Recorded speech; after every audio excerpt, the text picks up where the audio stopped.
Bah. Bah. Hello, everybody. Hello, everybody. Oh, I need some sound. I need something to focus on. Give me a second.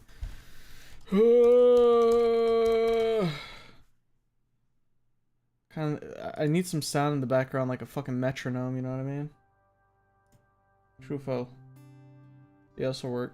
Oh, did not mean to... Because I know that the fucking sound's gonna get way louder later. Actually, it's rather quiet. Do I still have my fucking... Yep. There we go. I was about to say, fuck. Why is that so quiet? I think there was something that was loud that oh, yeah. I remember what it was now. I was playing, like, the old Flash game called Dark Cut, and that thing doesn't have... Or that thing didn't have a fucking slider for the audio. So I had to go into fucking Chrome and... Or my sound settings and turn on Chrome itself. We're good now, though.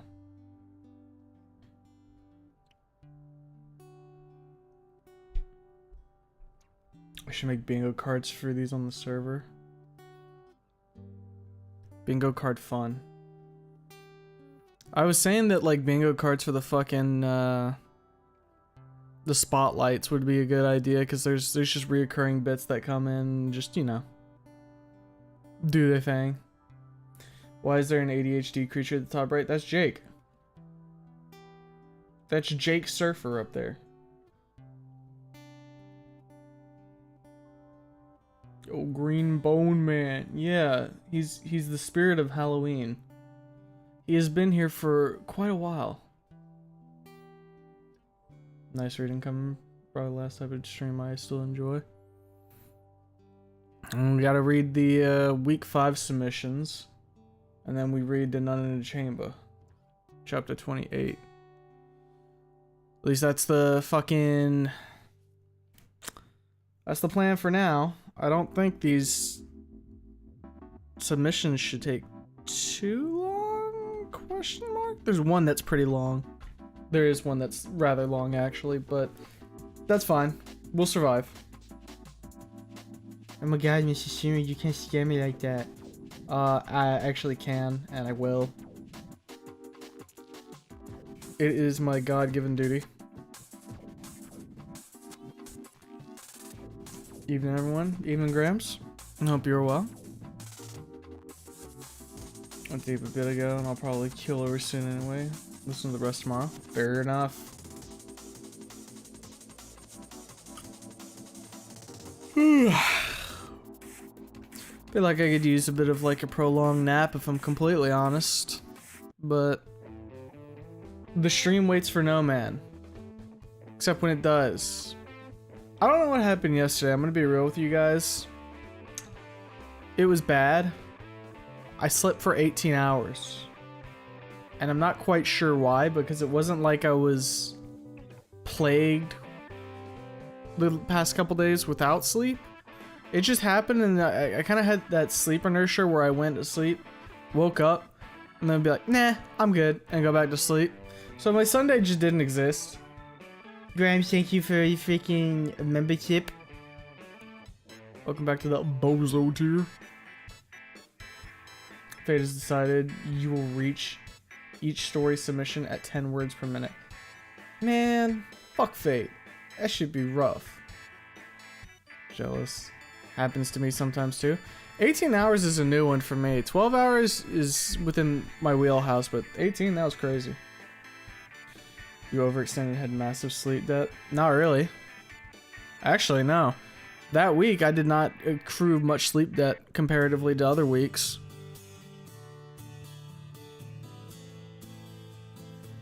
New winter Red Bull flavor is good. 18 hours sounds real exhausting. Nah, I felt pretty like relaxed and awake when I woke up at 6 a.m. today. I felt pretty good. I needed to like eat something and drink some water, but after that I was perfectly fine. Hope the submissions aren't as creepypasta as last time. Well, last time it was creepypasta. Let me go look at what the prompt was for week 5 here. Week 5 writing. Here we go. While getting experience for an actual career in cinematic photography, Inko, E4, takes a temp job as a metropolitan newspaper photographer. The first 3 months are bland, but then literally any hero appears in Volcadera, and Inko is tasked with getting photographic evidence. How does this endeavor to go? And that is the prompt. I'll get comboed by naps after I try to wake up. I think part of it was just like my body was like, nah, you really aren't feeling it today. Just go back to sleep. It's fine. You don't have anything you have to do. Except I was supposed to stream yesterday, but you know, that's neither here nor there. Sleeping over 12 and losing a day fucks up my week rhythm hard. I'm gonna be honest. My week rhythm is kind of just like in constant flux. So losing a day, while unfortunate, does not throw me off too bad. When was the last time you got your baseline checkup? You don't want to know the answer to that. I feel like you nonstop play DVD and other assorted wahoos. Could eat help. Oh, don't get me wrong. I did do like a lot of DVD maxing, but I was getting sleep to back that up. Probably not at the best times, but I was getting the sleep.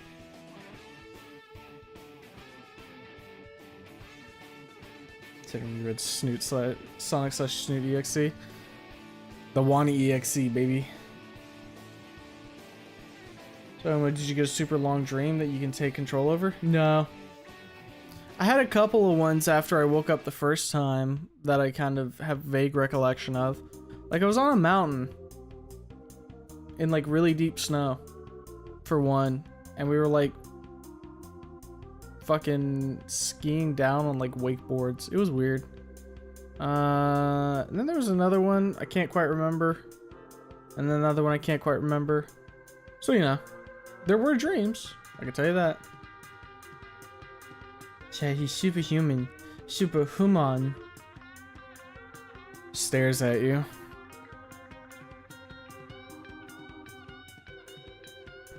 Night, Lazzy.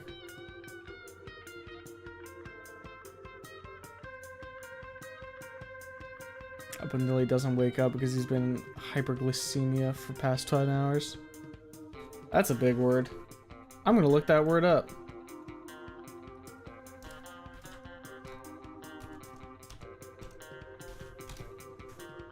A condition where the level of glucose in your blood is higher than normal.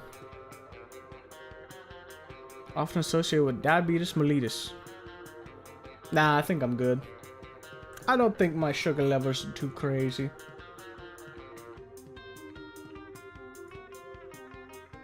Sup, Dino Huggers? Y'all ballin'? Yeah, we ballin', Iggy. You ballin'? You out here ballin', Iggy? Fucked up my sleep schedule this time because I was playing the Wild Assault playtest, spending each night conjuring up 20 plus pages worth of feedback and suggestions. Damn. You really taking that playtest to heart. Finally played Undertale after all these years, and now I can't decide between playing the peak brain rot Undertale 2 or Deltarune. Can you decide my fate for me? Okay, do you need an intermission? Because if you need an intermission after playing Undertale, go ahead and do Undertale 2. Otherwise, roll right into Deltarune. Because Deltarune fucking slaps so hard. I like Deltarune more than I like Undertale, if I'm being completely honest.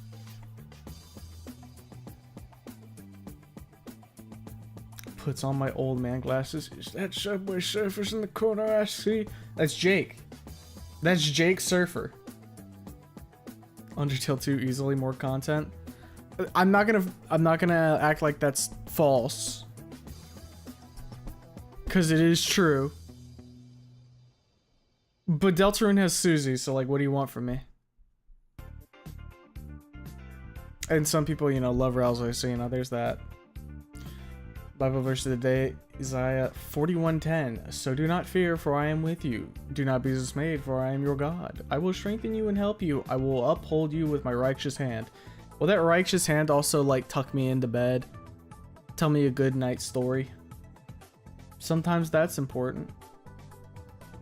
Howdy, Mr. Peanuts. Hi, Pints. Pats you on your frickin' head. Get your funny up, not your money up. You can get both of them up at the same time, but then you have to take a career in like content creation, and I don't know if I advise that. Undertale 2 is an acid trip. It's one that we're gonna finish at some point. Susie Peak. True. Undertale's peak, but Deltarune is peakier. 100%. I don't know, the concept of Deltarune is just way more appealing to me. Like, don't get me wrong, Undertale's impactful and has a lot of real emotional beats to it, but like, Deltarune just feels like a much more tighter experience from what we have so far, and one that I'm sitting there like fiending for more. Like I'm chomping at the bit, like, please give me chapter 3 through 7 now.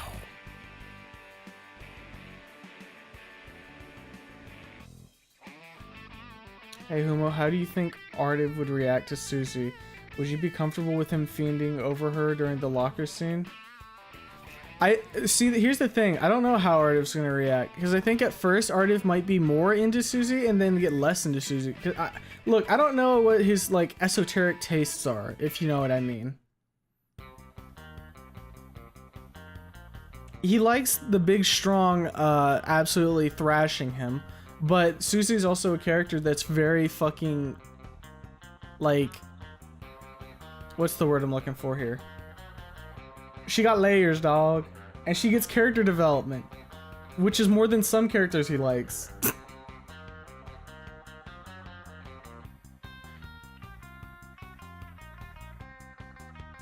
Off did the whole morality thing better than Undertale. It had more complexity than kill equals bad.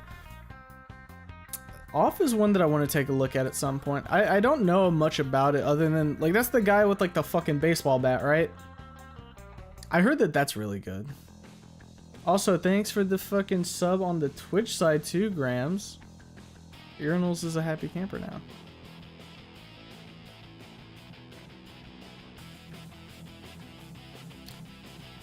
Think of it as like the lightning entering your hand in Doom Eternal. Yeah, mates. Tight crew.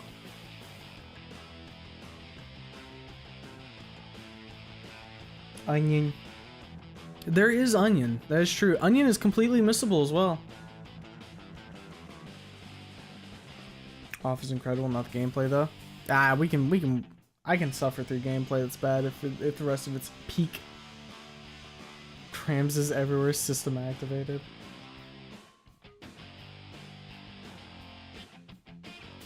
You get nothing but deep hobo knowledge from me. Old man Iggy over there spouting his shit again. Somebody go kick him a tenner.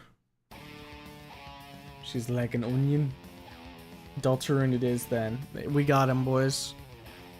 Feel free to post your experience in the fucking pit, Artiv. I will wait patiently. Hopefully you'll agree that another purple creature has been added to your collection. Looks at Linfei. Can't wait to see the secret Gaster twerk comp in Chapter 3. You know, I don't feel like it's entirely impossible that, like, Gaster shows up at some point in Deltarune, but if he does, I'm gonna fucking scream. And you guys will see it, because you guys will see me playing the new Deltarune chapters. Simply enjoy throwing my money at Mr. Streamer. I enjoy receiving the money, even if it's still, at this point in the game, very odd for me to be receiving money. From the little funny hobby. Hey, awesome. Be sure to let us know how the Gamer Subs application goes. Oh yeah, you might know this if you were in the VCs earlier today, but your boy decided, fuck it, I'm just gonna apply for the Gamer Subs thing. So maybe in like a week I'll have a Gamer Subs creator code. Maybe. Oh nice. If I do, then I'm probably gonna just put that like on my fucking yapping parts of the screen. Just have it like at the top right or something. I really like the code's like 4. Is it like 4 letters or whatever, or is it I'm thinking of a different code? If it's 4 letters, I hope it's like just code Humo. That'd be cool. One step closer to making fossil fuel real. God, I wish that were the case. You gotta move like tons of product though for them to give you, like, I think to even get a creator cup, a flavor, dog, I'm gonna need to pop the fuck off if I want to get a fucking flavor. Who's the mall poster in Filth? Was it Artiv? Correct. What do you think is cooler, Raptors or Gators? Well, I'm biased because I like Olivia, so I'm gonna go with Gators. Grabs release the gum. Hey, Victor. I'm gonna abuse your 10% code. I know that there's some motherfuckers in the in the Discord that'll use the shit out of that. They'll get a couple sales from me. I'll tell you what. They'll get a sale from me personally, I'm sure, because like, I mean, fuck.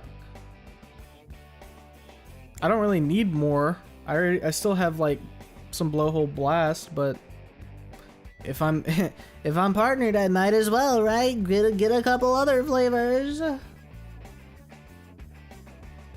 gonna happen again and again. It has to happen. Sell out, but if you do get it, name it Mr. Creamer Juice. Nah, fossil fuel all the way, baby. I cooked that shit up and I was really proud of it. Guess you banking on me and 665 success. Yeah. Yeah, that's how I get my fucking foot in the door, dog. Use code HUMO to get 15% off your first order of Dino Nuggies. That'd be awesome.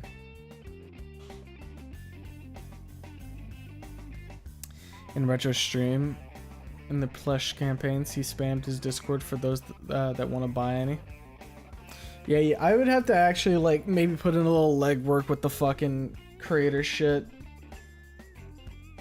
Which is more than I do now. I kind of remembered, alright, like I saw my, what was it, the YouTube announcements thing? I think I haven't posted one in a month over there. Let me check again real quick. Yeah, last one was September 20th and it was just hi. I should make another one at some point and just say, hey, go to fucking Discord. I don't like these things. You know, that feeds the algorithm, and some people will say, hey, I should go join the Discord. Yee! Humo, if the new Deltarune chapter comes out, how are you going to avoid spoilers? Oh, very easily. I'm going to literally play it the moment it comes out. That's right. The moment it comes out is when you're getting a stream from me on Deltarune. I don't care if you're ready. I'm doing it. It could be 2 p.m. on a fucking Thursday afternoon where I'm actually doing work. I will call off work and I will go and play Deltarune. I'll be like, sorry, I have a family emergency come up. Straight in there. And it's gonna be a stream where I don't stop until I am done with the content. Based gamer moment. Dog, I have been sitting here wanting my Deltarune so fucking bad. Anything other than that type of response would be me not being a true believer. I've used Charlie's. Is creator code. Fair enough. But then if I get one, you'll use little old me. Umo, my beloved, you promised me the world. What has happened to our bond? Got bored, Lamau. Fucking fell over, bonked my head. Don't remember anything. Amnesia moment. Green versus Orpal. Or, sorry, Breen versus Orpal. They're both good colors. Why not both? I'm not going to internet. Been mixing Blowhole and Sakura, and it's honestly the best combo. Motherfucker's over here being an alchemist, making his tonics and brews. Been doing Grandpa's ashes and snake oil. Ah, the lovely names that they have over there. I mean, I'm not gonna buy it probably, but I do like Swagger Soul's creator flavor. It's like it makes the tub look like his fucking helmet that he wears, and it's called Crusaderade, which is just really cool, in my opinion. When I came up with was Gator Gulp. What happened? And then we've got some Creeper All Man. Hoping that the story I'm writing will show true awesomeness of raptors. Obviously a biased raptor lover. Hey man, you just gotta recruit people to your cause through good writing. It's that shrimple. Deltarune is my family. It's been 3 years, Humo has been fiending over Deltarune Chapter 3 for 3 years. Exactly. Part of me is convinced that Toby is holding it back until he sees my obituary in the papers, and then he's gonna release it. He's like, that one guy, Humonoto, that streamer, he has to die before I'm gonna let this. His soul needs to inhabit this copy. And by God, if that happens, I will find a way to tear through the veil and haunt the shit out of this reality. Tell me a shrimp fry this rice? No. No, the shrimp didn't fry it. That was just Pablo in the back. Gray feather with the 5,000 bits. $50 in my pocket! Thanks, brother. I appreciate it.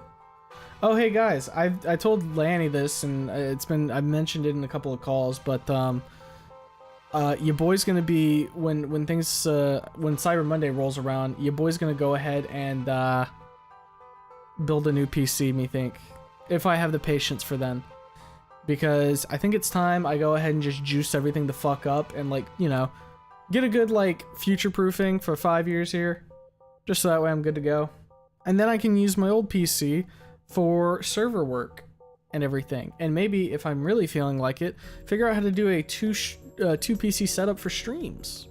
Wouldn't that be epic? Every copy of Deltarune 3 is personalized. Mine just is a big middle finger from Toby himself that just says fuck you, and he bricks my save. PC, let's go. Yeah. Laney's gonna be making a new PC as well, and I was sitting there and I was like, I kind of want to upgrade to DDR5 RAM, and then I looked and my Mobo don't support it, so I'm like, I'm gonna need a new Mobo. I might as well get a whole new PC. Might as well. Just throw it all together. Fuck it. And I was thinking, I was like, you know what? I'm gonna need a cool PC tower, since this is gonna be a custom build. I wonder what's out there. And then there's a bunch of like very samey looking like PC cases. I was like, fuck. Can I make anything cool? And then it struck me. Why don't I make the Chiro PC? Why don't I make the little fucking gremlin a PC? It could work. Humo gets the blue Hot Wheels PC case for real? That would go hard. Every time I boot it up, it makes like a fucking revving noise. Kingdom Hearts fans waited 14 years for our part 3. I don't want to wait 14 years for my part 3. Please God, don't make that happen. Apartment complex, I find it quite simple. If you do haunt the world, will you stream it? Or will you still stream? No, you guys aren't getting a stream. I'll just buzz evil messages in your mind so you know that I still exist. Steam fans are skeletons in the pool.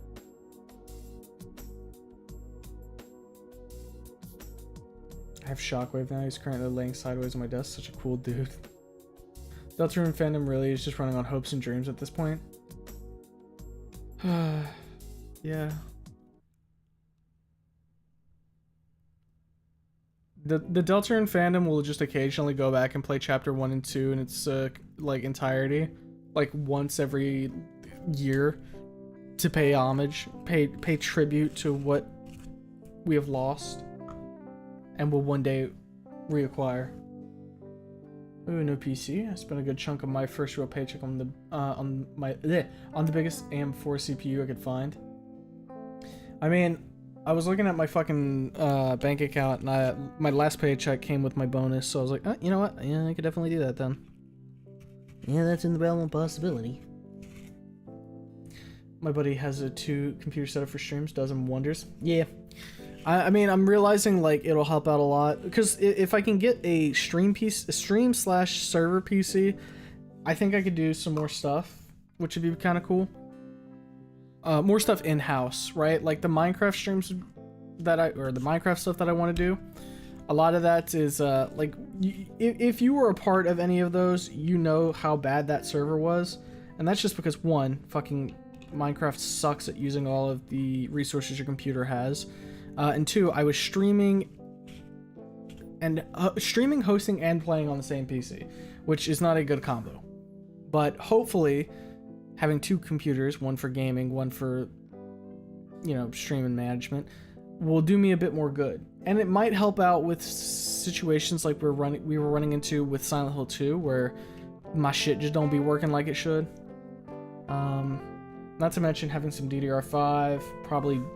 I mean, the 3060 Ti works, but I'm on a 1440p monitor, so I'm thinking maybe I just juice that up for the hell of it. And like another CPU, I think. I don't think my CPU is like cutting edge or nothing. All that coming together should help it out a decent bit.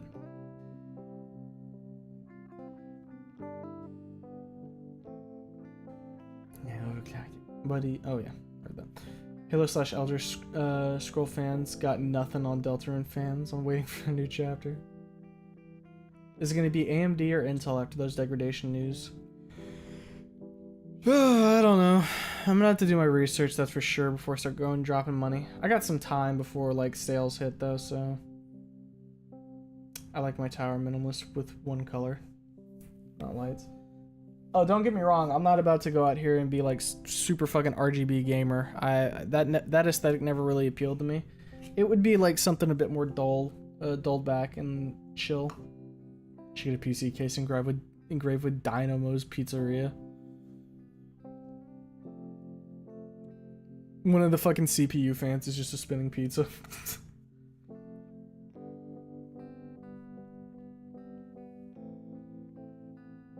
Chiro. Chiro PC, Chiro PC. I know some people would love a Chiro PC. My fave cases are the sleeper builds. The 90s aged yellow shells. This is my piss PC, you see. It's hosting top-of-the-line tech. Speaking PC, finally glad I've got the SSD and HDD. We got the SSD installed because we need another SATA cable for the other one. But if finally I can play all my games and other things. Fuck yeah. Fuck yeah. Zero PC, zero. Could you look up Liam phone plush? Want him to sit in the corner of the screen with Olivia. What the fuck is that?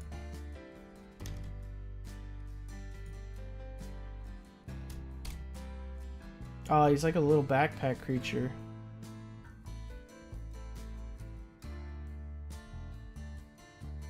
He just exists, huh? Man, good for him.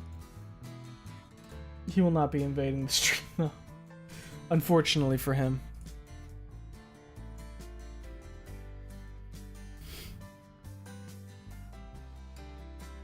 I'll be there waiting for you to make block game and PZ servers. I believe that Jake was thinking about doing something Project Zomboid related with a 24/7 server. He posted about it in the announcement board, I believe. I don't know exactly how all that'll work, but if he does that, that'll be cool. I'll play on that. Mr. Necrotic with the Twitch sub. Thank you. Much appreciated. We still need that T-Rex costume pizza making stream. Don't worry, one day you'll get your pizza. Pizza time. Yo, hey SWAT. Hey Uma, if you want to see a super PC check on the Forza car fans, those PC specs are usually a mix of AMD 5 processor and Nvidia's 40 series GPU with DDR5. Yeah, I mean that makes sense. Those fucking sim racers are just like, I'm gonna fucking make the crazy PC. Yeah, and then stole my SSD that had 500 gigabytes of dojins and put a manga in it. Didn't take the SATA cable though. Did that ever get resolved? Because I remember when you were talking about that getting sent and then it getting fucked over in transit. He knew he had hit the gold mine, and he said, I have to personally extract this. Liam will evade eventually. I won't say it's out of the realm of possibility. Crazy part is they place all that in a mini tower. Micro builds are impressive. I'll say that much. Homo, make me a pizza. I'm gonna put stuff you don't like on it, and then I'm gonna put it in your face and be like, here you go. Isn't it kind of nuts how many people have, like, fallen in love with Snoot Game and Wani when you think about it? Maybe. I don't know, it kind of depends on your perspective, right? Because, like, there's other games that have way bigger fandoms and stuff. I mean, it all comes down to, like, you know, just how because, like, I liked Undertale. I remember playing that before it blew up, watching it blow up, and being like, wow, that's a lot of motherfuckers that like this game. Whereas Snoot Game and Wani, it's like, oh, this just feels like a tightly knit community. At least from my perspective. Transit, like the zombie map? I wish I could do Transit.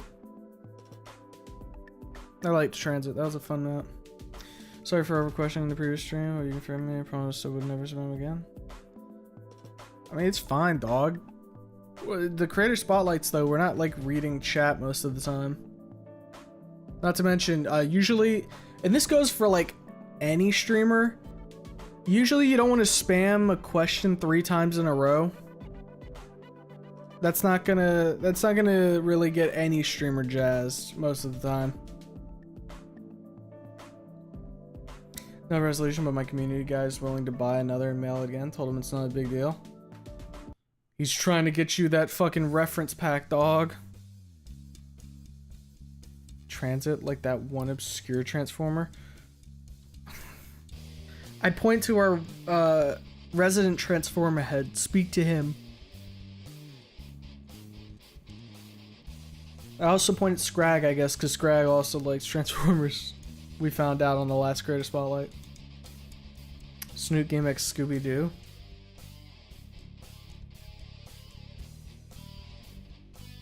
That could be funny if, like, they're all trying to be a character, but they're, like, massively failing at being that character, and it just kind of ends up being, like, Snoot Game characters trying to wear the skin of Scooby-Doo and just fucking around. Just saying, Snoot and Wani did something to me. I can't tell if it was good or what, but I have no regrets. That's a lie. Whenever I talk about it, people just find me cringe. Well, but I don't know, dog.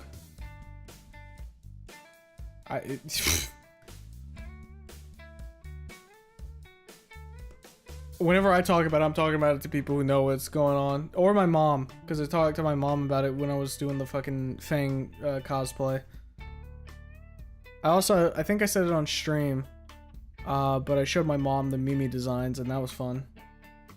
Fake with 2Ks, yep, there it is. Your boy gets to be jump scared with his name watching the VOD later.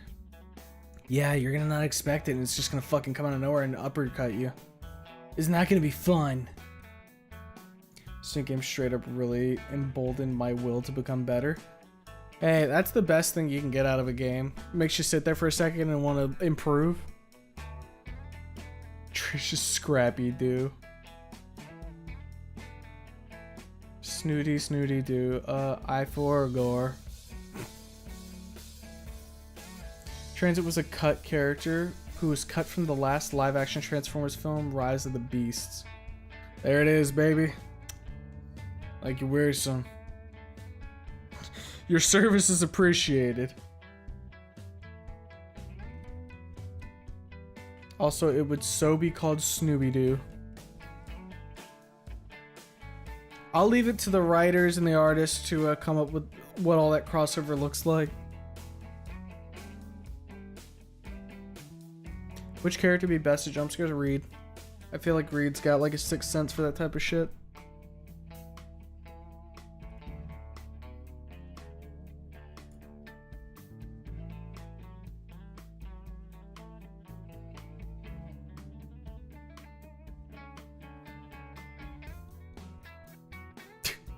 I don't know why, but I felt the need to go check the pit, and I was not disappointed. Hold up, let me pop this up on screen real quick. Move out of the way, you freaks.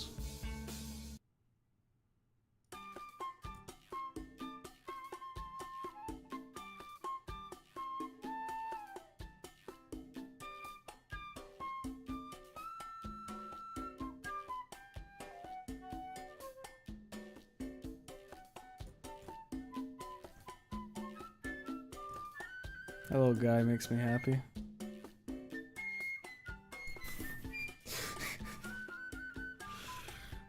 Release him! No. He needs his power limiter jacket, else he gets very he gets very funny. Unreasonable. Dramatic even. Reed is shaggy, but he doesn't get scared. All he says is, man, that's wild. While looking at monsters in the face.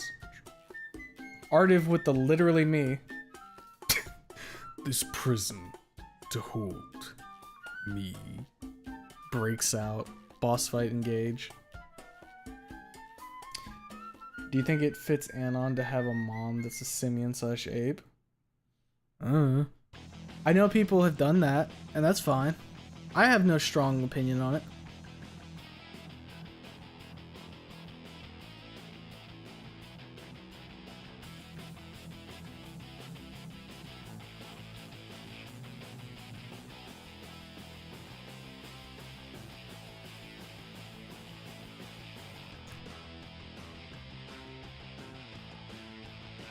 Sorry, I'm just staring at this little creature.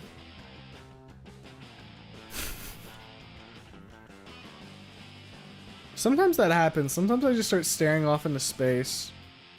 In a sense. How long have we been going for?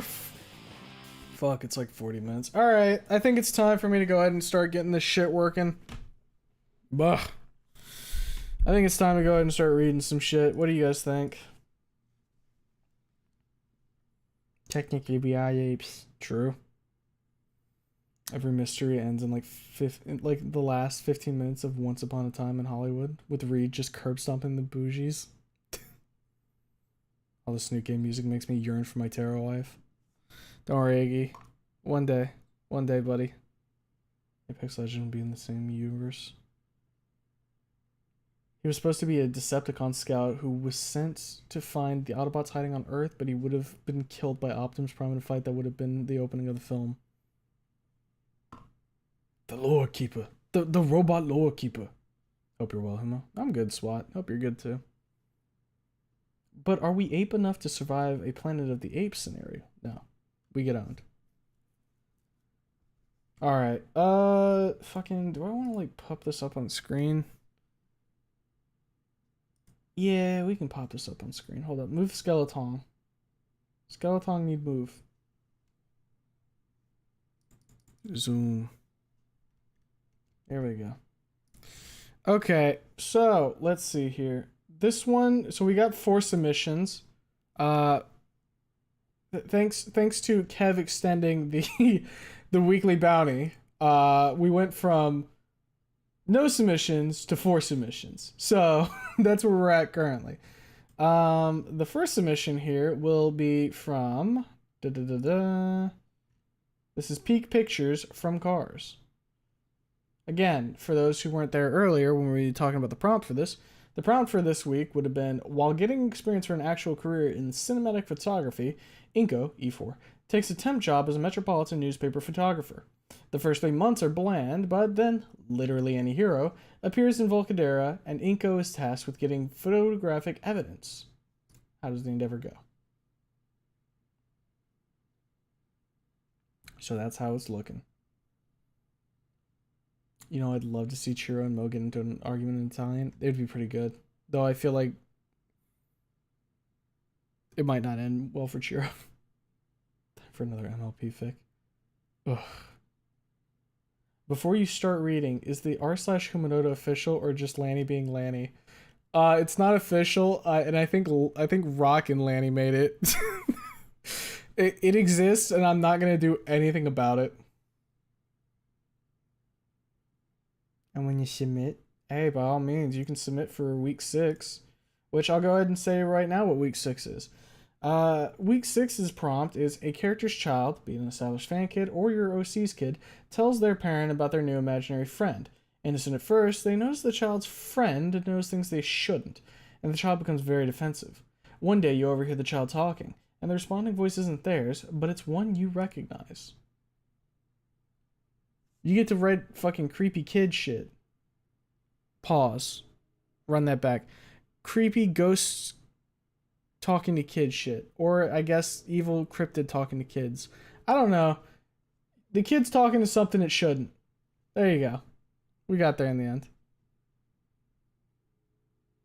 Time for Snow to mean spoopy. Would Inko be a Superman or a Spider-Man? Inko? Spider-Man. He'd want to be a Superman, but he'd be a Spider-Man. Uh-oh, did he? First person r/Humanoda. This Humanoda guy sucks real bad. He is stupid and fat. That sounds like a Lanny post. For sure. Alright, here we go. First submission. Again, by Cars, Peak Pictures. Downtown Volcadera. Inko walked along the sidewalk while flipping through his camera. It's been about 3 months since he'd taken up a job for some metropolitan newspaper company as a photographer. And while he wasn't complaining, the pay was good after all, he'd certainly gotten bored. Experience was the main thing that motivated Inko to apply for the job in the first place, but with how uneventful these last months have been, needless to say, there was little experience to be gained. While continuing to flip through his photos, he started to talk to himself. Farmer's market, community college, park that wasn't riddled with the homeless, and a dude on a motorcycle flipping me off. Weird helmet. Last part irritated Inko a bit. He'd gotten in the way of a shot that included the mayor of Volcadera, When he asked kindly for him to move, he got pissy. Something about trying to grab his calzone. When the man eventually backed off, the mayor was long gone. If only he had been there. Daft Punk wannabe, Inko mutters. He eventually enters the park that overlooks the river in the center of the city. Finding a seat, he takes his phone out and clicks on Olivia's picture. Hey, Liv. Hey, Inky. Finished finding your next story? No dice. Kinda just been walking around the city looking for stuff while looking at my previous photos. You're like the opposite of a magnet for cool things. You push them away with your boringness. Inko rolls his eyes and smiles. Oh, please, you love my boringness. Yeah, okay, buddy, whatever you say. Dork. How about pizza for tonight? I'll swing by Dynamo's. I'll get your favorite. Olivia sends the happy gator gif. Inko hums in amusement. Putting his phone away, he looks around. There were various saurians and some humans out and about. He even saw a Tara and another human walking their kid. Suddenly, there was a scream from somewhere in the park, and Inko shot up. Running to where he heard the scream, he looked around before spotting the commotion. There was a woman being held hostage, knife to her throat. The man behind her was a hulking brute, being a whole head taller than Inko. Fuck. Inko was stunned. He wasn't the only person there. In fact, there was a couple more people. They too were stunned and froze, looking at the pair. Inko had no idea why this man would do this, but it was clear that if they didn't do something, people could get hurt, or worse. He lifted his camera and clicked a button to take a picture. This can be used as photographic evidence. Unfortunately, the flash was on. Oops. The man snapped to look at the source of the blinding light and saw Inko standing there with his camera, wide-eyed. The man then seemed to grow an expression of rage. He raised the knife and was going to stab the woman in the chest. Oh shit, he's gonna... Before anyone could react, however, someone emerged from the river, jumping onto land with such grace. He wore a dark green sleeveless suit, short hair and stubble on his face. When he landed, he did so right next to the perp, who was stopped by the newcomer. I don't think so. The hero grabbed the man's wrist and flipped him, literally. He made the guy do a backflip and land on his head, knocking him unconscious. The crowd then formed around the scene and cheered, and Inko did the same. After a few minutes, the commotion had settled down and the police came and took the still unconscious man away. Inko knew it was his moment to finally get some real news for the newspaper. Inko walked up to the hero and waved. Hello there. That was amazing what you did. You saved that woman, he said, his hands gripping the camera. The hero turned to look at him and smiled, putting his hands to his waist and posing heroically. She was just lucky I was in the area, but I'm also glad to have got to the guy on time, said the man, still unnamed man. Inko fidgeted with his camera a bit before holding it up to his chest. Sir, I'm a photographer for the local newspaper, and I was wondering if I could get a few pictures to commemorate your heroic deed. The man smiled. No worries. Always a pleasure to help someone get recognition. Inko sighed in relief and stuck out his hand for a handshake. Thank you, sir. My name's Inko, but who are you? The man reciprocated and enthusiastically shook Inko's hand before letting go and posing once again. I am the Deep. Inko at first had no idea who that was, but after some memory calling, he remembered. You're that guy that saved a couple from drowning a few weeks ago. The Deep does a small salute. The one and only. Inko excitedly holds up the camera, as if asking the Deep if they could take the pictures now. The Deep just nodded and struck a small pose. Inko then went on to take his photos, changing the poses, different lighting, etc. When he was finished, he lowered his camera and smiled. Thank you so much. I got the photos I need. The Deep just continued to smile, but then he asked a question. I couldn't help but notice the large tooth hanging from the neck there. If you don't mind me asking, what's it from? He asked, leaning in to get a closer look at the necklace around Inko's neck. Oh, this tooth is from my wife. She's a beautiful gator. Inko holds the tooth in front of him. The Deep looks surprised for a moment before continuing. What a coincidence! I also have a gator girlfriend. Inko then chuckles. Yeah, she's the best. She got flustered when I asked for it. It's the Deep's turn to chuckle. Yeah, they can be really cute when they get flustered, but gators are nice. They got a nice set of teeth, wonderful scales, and killer tongue. Inko laughs at the last part, knowing all too well. Yeah, we've been together for 8 years now. I couldn't be happier. Inko reminisces on the memories that they've made, all starting with that look at the hall. The Deep smiles warmly and pats Inko on the back. Yeah, those gators, man. There's something, even if I prefer Occupy. Inko stopped and stared at the Deep with a confused expression. What? What? Both men just stood there staring at each other. Inko looked dumbfounded. We're talking about the same thing, right? Inko then took a step back. Well, I've got all the photos I need. Thank you again. The Deep looked towards the river and back. Yeah, anytime. He turns around and walks towards the river. Grabbing the railing, he turns once more to Inko and gives him a small salute. The Peak then jumps in, gone for who knows how long until he has another crime to stop. What a weirdo, Inko says to himself. Seeing nothing else to do, he turns and starts his journey home. It wasn't until a new voice stopped him in his tracks. Wait, who's this? Oh no. Oh no. I know, right? I can't talk to him like that. He's a friend. The new voice gets him to look around, but he saw nobody. Suddenly, a figure descends from the sky, his cape floating in the wind. Howdy, neighbor. Milkshake? It's cold. New man said, smiling from ear to ear. The name's Homelander. Inko's about to get fucking killed. He's about to get murderized. Oh, man. Wasn't ponies, it was the Peak and Yummers. Oh, man. God, I hate the fucking Deep. What a fucking idiot. Stupid, dumb. Stupid and dumb. Alright, let me get the next one queued up here. You hear the sounds of me taking a record off of something and putting a new one on.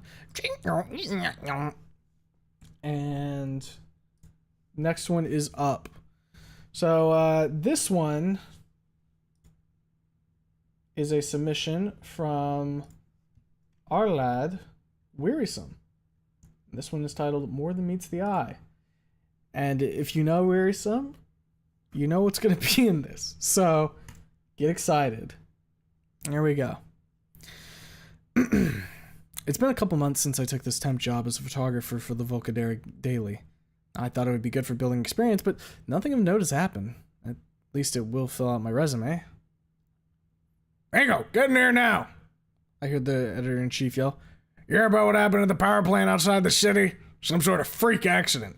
Anyway, I need you to go take pictures of it for the paper. Need them by tonight.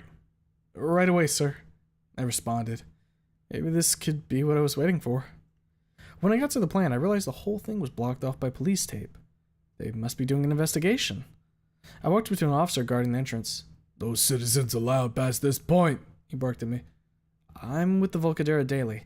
I'm here to take photos for the tomorrow's paper. "I'm sorry, but we can't let you in while the investigation's underway," another officer said as they approached us. Well, I guess I'll be on my way. As I said that, I noticed one of the police cars parked nearby looked off. The slogan, Protect and Serve, was changed to Punish and Enslave. I think someone vandalized one of your cars. I said to the two officers. "Wait, what?" the first officer said before going to inspect it. "What kind of fucking joke is this?" he then yelled. As the second officer went to check on the strange vandalization, I noticed that I now had a chance to sneak by them.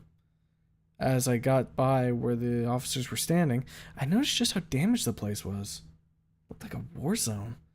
I decided to take a few simple photos and get out of there. My boss was happy with the pics I provided, but thought I could have done better. I didn't bother to tell him about the police situation. The power plant incident was hot news. As I was walking home, I realized I was being trailed by a cop car. As I got a closer look, I noticed it was the one with the vandalized slogan. I tried to lose it by walking faster, but it kept trailing me. Quickly darted into an alley to escape the weird police chase. I realized how stupid that was. First trespassing, now running from the cops, I said to myself. I decided to keep walking until I noticed something at the other end of the alleyway. A semi-truck was parked, blocking my path. I decided to walk back to the other end when I heard the truck's engine roar to life. As it slowly drove towards me, it started coming apart and changed into a large robot that towered over me. It kneeled down so I was eye level with its face and said, "Are you Incognito, photographer for Caldera Daily?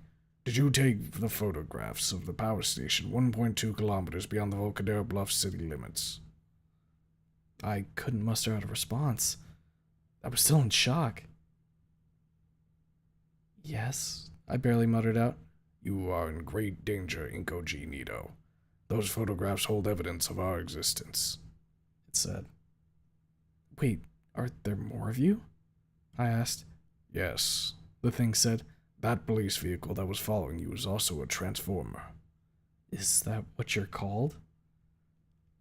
"Yes. That is the common name for our species. However, we are from different factions. I am an Autobot, while he is a Decepticon," he replied. "There are more of each of our kind hiding in your world, and I'm afraid since you've taken those photos, the Decepticons will try and hunt you down for potentially exposing them before their plot has come to fruition." "Wait, what's going to happen to me now?" I asked shakily. "Don't fret. I will have one of my top soldiers watch over you and defend you from any potential Decepticon attacks, but I'm afraid that your life will never be the same again." "The end, for now! Bwah, bwah, bwah, bwah.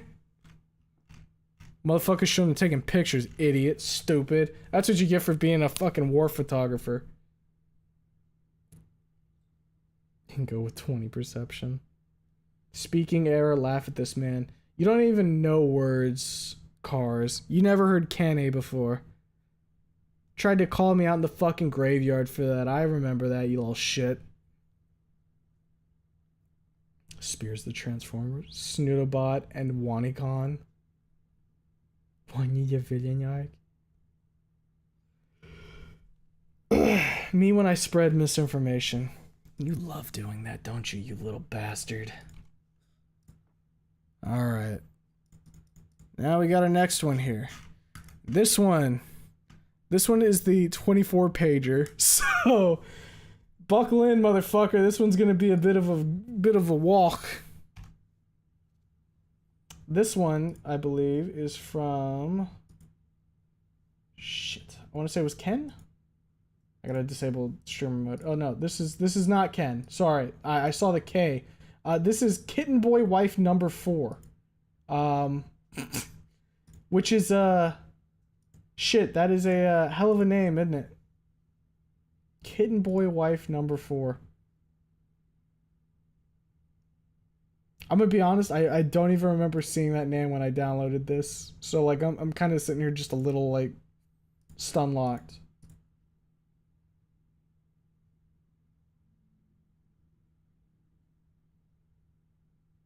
What happened to the other 3?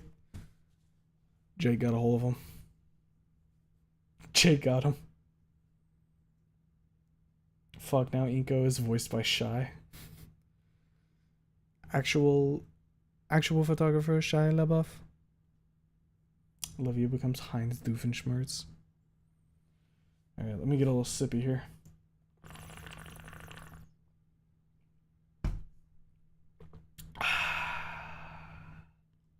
Delectable water. Okay. So this one is called Weeb Ninja, Zoomer Photographer, and Ayla Mouse. I feel like we're gonna have some aliens, dog. What kind of aliens? Shit, I don't know. Alright, so here's the prompt, as is there many a time. And let's get reading. Mr. Donovan was quite clear with the current challenges to all staff. Photographer or not, ostensibly it was to capture or source an image of a super within the confines of Volcadera. And judging by how many expletives the order was garnished with, he was quite excited. A recent article in Magnum D described it as an unequivocal challenge with no real chance of good results, even with the best of equipment.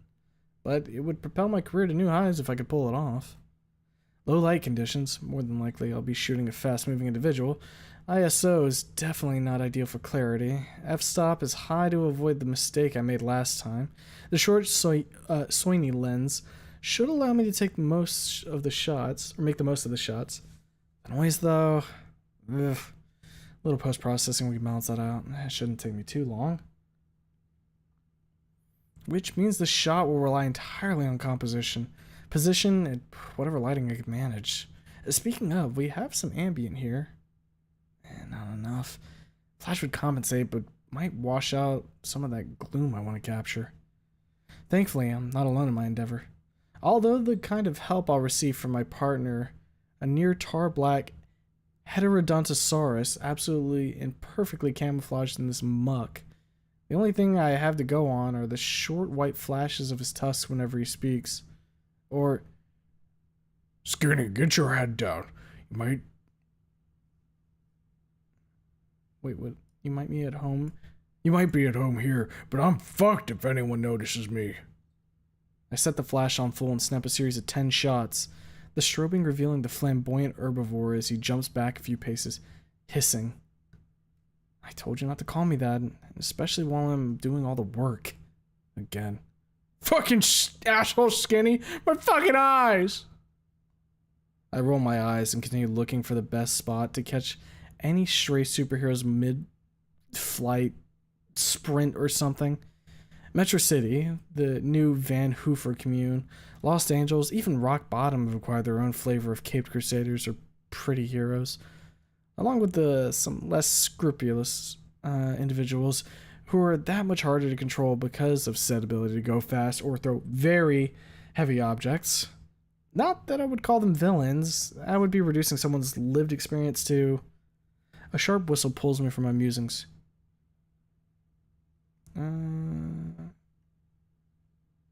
Oh, okay. You're not gonna find anything here, primo. Barely into Skin Row yet. You want the South End? Just remember, if you get stabbed, cover your vital organs and you should be fine. But even better, go for theirs first. Anon hands me a heavy utility knife, grinning widely as I blanch, somehow noticeable in the dim light. I'm quite sure I won't need it. Still keep your head on a swivel. Also try not to act shady like your friend here, because that'll set people off. His eyes turn to the diminutive 3-foot-tall dino leant up against the bare frame of the car. Fine. Fine, you win. I'll stand out in the open, ready and waiting for some Okay, wait, no, this is the fucking dino. That's fine. Yumi Ganger to slip a blade into my supple neck. Ugh. Going with a new voice. We're style swapping, baby. Alex, dramatic as always, mimes himself getting shanked in the neck, complete with sounds of spurting blood and sputtering breaths. Anon looks on critically. It's more of a rasping gurgle sound. Here, I'll show you. Anon deftly flips the blade in his hand and starts walking towards Alex. No, no, no, no, no, no! Anon approaches with the same shit-eating smirk I've come to know quite well. Usually it appears when he's about to say something horrifically non-PC. I know he was in the military and all, but he really should tone it down. Naturally, Alex disappears behind me, clutching to my leg naturally. This draws a near silent guffaw to my cousin. I sigh. Time to move on to something else. I've caught all the ambient shots I can. Hopefully production will have some use for them, or just pawn them to DNN whenever they want to make humans seem strange and dangerous. I slide my expensive camera under my rain slicker and turn to Anon, arms folded, waiting for him to calm down before I continue. What's in the South End? He shrugs. Tenement blocks, projects, few dive bars, massage parlors, and a big fuck off wall cutting the place off from the fancy scaled folk like your friend there. Alex hisses at him fiercely from behind my legs, before rapidly retreating. Ever been there, human? Lived in Block 8, or what was Block 8. Place has changed since then, I expect. Cutting it off from society really added to the ambience. As if to punctuate, his hand strays smoothly to his side, obviously where he keeps his firearm, and glances past me. Following the motion, he's looking over at the homeless simian I spied earlier, talking to at the stop sign. Obviously, their conversation is getting quite heated now. No, you stop. Anon sighs. Oh no, is it Mo? He used to own the best pizza place on this block. Come on, Inko. Let's talk along the way. I moved to follow before remembering that my teammate is still clutched to me, and their golden irises gaze up at me. Are you sure he won't steal our organs? Anon chuckles darkly. Someone's, yes. But don't worry, the market for heterodon livers is down at the moment, so you can keep it. They are good with red wines, however. What? No. Anon, where'd you even get that from? Alex pipes up immediately, as if trying to confirm Anon's assertion. TNN Weekly? I do not let him continue that comment. Okay, I think this is go. Sensationalist rag media is not a citable source, as you well know. Look, we're on our last legs at the Daily Shaman. The haunted strip mall was a bust, and we have next to nothing to show for the last 3 weeks. I shudder at the memory of Mr. Dawson ripping into my last portfolio. It wasn't all bad, but as he said, it's good, but it's not news. That means not interesting and not remotely useful. I know Alex got the same treatment from the reporting lead, mostly because I found him clutching to a ceiling light fitting immediately after. We can do this. I know you have nose. I know you have a nose for stories. Just gotta make sure it isn't stolen from under us this time. He sighs. Fine, but if my liver gets eaten, I'm taking yours. I roll my eyes at that. Not that anyone can tell. I seem to recall you mentioning you want nothing to do with anything Skinny made. He had mentioned such when Olivia revealed that she had been working on earning herself a quick trip up, then down, again. Anon had left a lot of his old gear with us, various bits of rigging, a harness with some belt things, body armor, and a mask of some sort. My wife had been getting into the superhero craze and managed to work her magic, and by enduring my own input, the result was a two-tone black and orange ensemble that looked very in vogue. Persuading Anon to wear it was easy. He had just done so, in fact. Apparently it was quite comfortable. Not to brag, but the padded interior was my idea. One of a few before Olivia banished me from her studio. Alex looks up at me and grinned to match Anon's earlier. See, that's why I like you. You let me make exceptions. It is progress.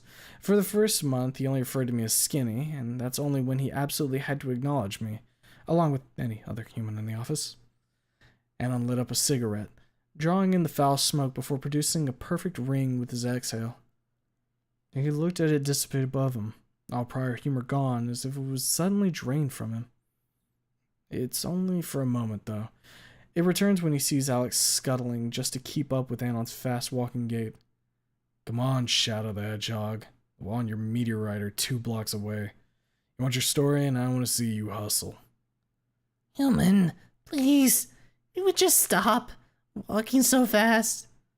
How about this? If I get there first, I'll throw it at you. Think you can dodge a meteorite again? Fuck. He hisses, despite being moderately out of breath, something he immediately regrets as he finds his lungs emptied.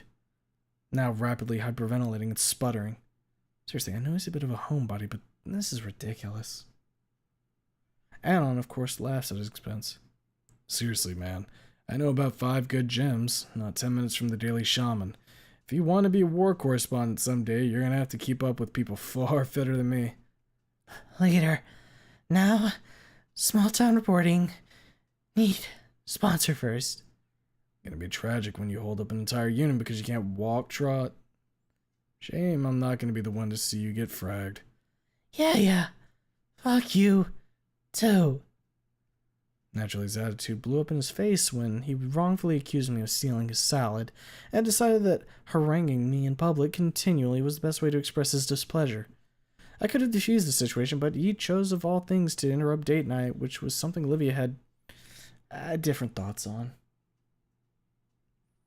Mr. D thought it would be hilarious to pair us after he returned from the hospital, which actually worked out. Half of the interns had been exiled at this point, and now we are some of the last actually in the running for a position. Sure, it had been through consistent and sometimes tedious trudging through tepid personal interest stories Alex managed to arrange and somehow pass on, but they kept us around because of it. Just then, I feel a familiar weight crawl up my leg and on my shoulder. Your cousin walks too fast. I shake my head. You know I won't always be around for you to catch a ride. Someone will. I'm popular like that. He sneaks his hand into my jacket pocket, pulling out a few gummies I stashed. I'll start charging you per ride, and hey, I was saving those. For exactly this situation, mindful creature that you are. Eyes on the road, human. Anon looks back quizzically upon realizing that my coworker is using me as a mule. He shakes his head, softly chuckling to himself. Well, it's good to see him happy, but it is all at my expense. Har, har, har. Someone ever tell you not to let people walk all over you? He shakes his head again, casting the lit stub into the street. Anyway, hold still. He turns sharply. Damn, got me that time. Hey, I'm the photographer here. The student becomes the master, cuz. I sigh. Did you at least use the low light mode? He shrugs. It's good enough for me. Maybe your Wani will immortalize it. The bleep informs me he sent it to someone. Well, Olivia. Note to self, expect a mild amount of ribbing later, or doodles. Oh, and someone finally realized his antics have been noticed. Hey, human. Who'd you send it to? I smile. Same woman who sent you through an Olive Garden in record time. Alex shudders. Inko, I remind you that you need me alive and unbroken? How unbroken? Enough that I can take down that bitch slut groupie Mr. Dawson took on as his assistant. Well, I agree with the sentiment. Alex, no sexist language while you're writing me. Anon guffaws harshly. I bump into Anon's back. Damn, felt like I hit a building. Smell that. He looks at Alex specifically. Just because I'm a His snoot wrinkles ever so slightly a few times. Well, yes. Smells like disinfectant. Kind of far away, though. Wait, how are you able to pick that up? Humans have shit noses. His face is expressionless. Should I be worried? Ozone. He pulls a shotgun from his jacket and pulls me back on the action, ejecting a shell, catching it before placing it back into the loading gate. Cool, but now the tension has been risen to unsafe levels. I place a hand on his shoulder, hoping to disarm it, but turning to meet his now masked face, he is quite intimidating. Anon, all good? Sure, just keep close. We continue walking for a few moments, until Anon suddenly turns down a dark alleyway. I follow, camera raised. Not that it'll help me at all, but I should be able to capture my killer quite beautifully. Human, this is another one of your ill-timed, frankly juvenile jokes. I do not appreciate it. He stays silent. Not that it was unusual for Anon, but this felt heavier. As opposed to his usual absenteeism this time. He's fully aware. Focused. Anon, we can turn back. Story be damned, it's not worth anyone's life. Good thing I'm nobody. Not worth my life then. Come on, let's go back. With any luck, we can get to the old mall and poke around a bit for that shoe ghost. God, I'm not spending the day taking photos of people's feet again. Let's focus on one thing at a time. He buries his face near my ear and whisper shouts, like escaping immediately, now, suddenly. Ow, ow, ow, ow. Look, if you want to scuttle back and cross Skin Row at night alone. Okay, yes, this is Inko. You can, or you can wait for us to look at whatever it is Anon found, get a picture and leave.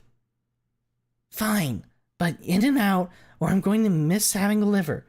Which means you're going to miss having a liver. Alex hops off me and walks ahead of me. I agree with Alex for once. As soon as I saw Anon brought along an entire assault weapon, but I can't leave Anon alone. Not that he would be in any danger, but it would be rude. And okay, I want to see what's up. My photographer senses are in overdrive. The now manic Alex tugs at my rain poncho. It's not too late. Think of your irrepressibly violent girlfriend and all the people she'll kill if you get your, and by extension my, organs harvested. Please, she would well, maybe. Alan clears his throat and whispers quietly. Gentlemen and accompanying midget, behold a fucking massacre. Oh. Holy fuck, now this is a story. Fuck that mall. Right. I forgot how much of a glory hound this creature can be. Alex, people are dead. Nico, get a few shots of where whatever this is hit the building. I'm gonna see if I can get a good look at it. Alex scuttles off into the gloom, and Alan just looks on passively as he goes. Smoldering fires surround what was once an apartment complex. A full apartment complex going by the bodies just laying out in the open. We heard the impact yesterday. Why is no one even here helping? No fire, police, or hell, even EMTs. It's not like they didn't know. The hole it made in the wall had been patched up.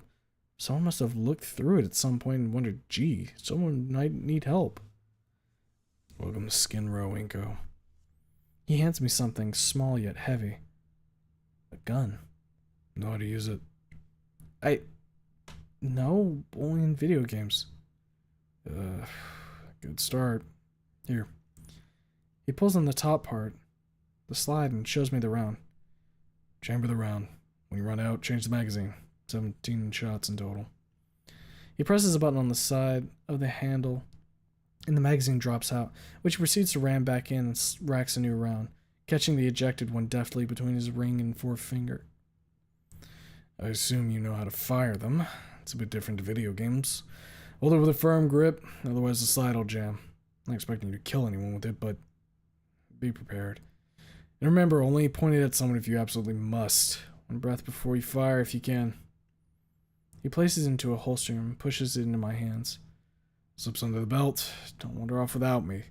I'll go try to stop anyone skinning Alex. He firmly pats my shoulder before turning to the carnage, following Alex off into the very small crowds gathered around the crashed UFO. The noise, or the lack of it, catches me first. I'd been distracted up until this point, but for how many people are here, it's almost silent. I sigh. The light, the position, frame.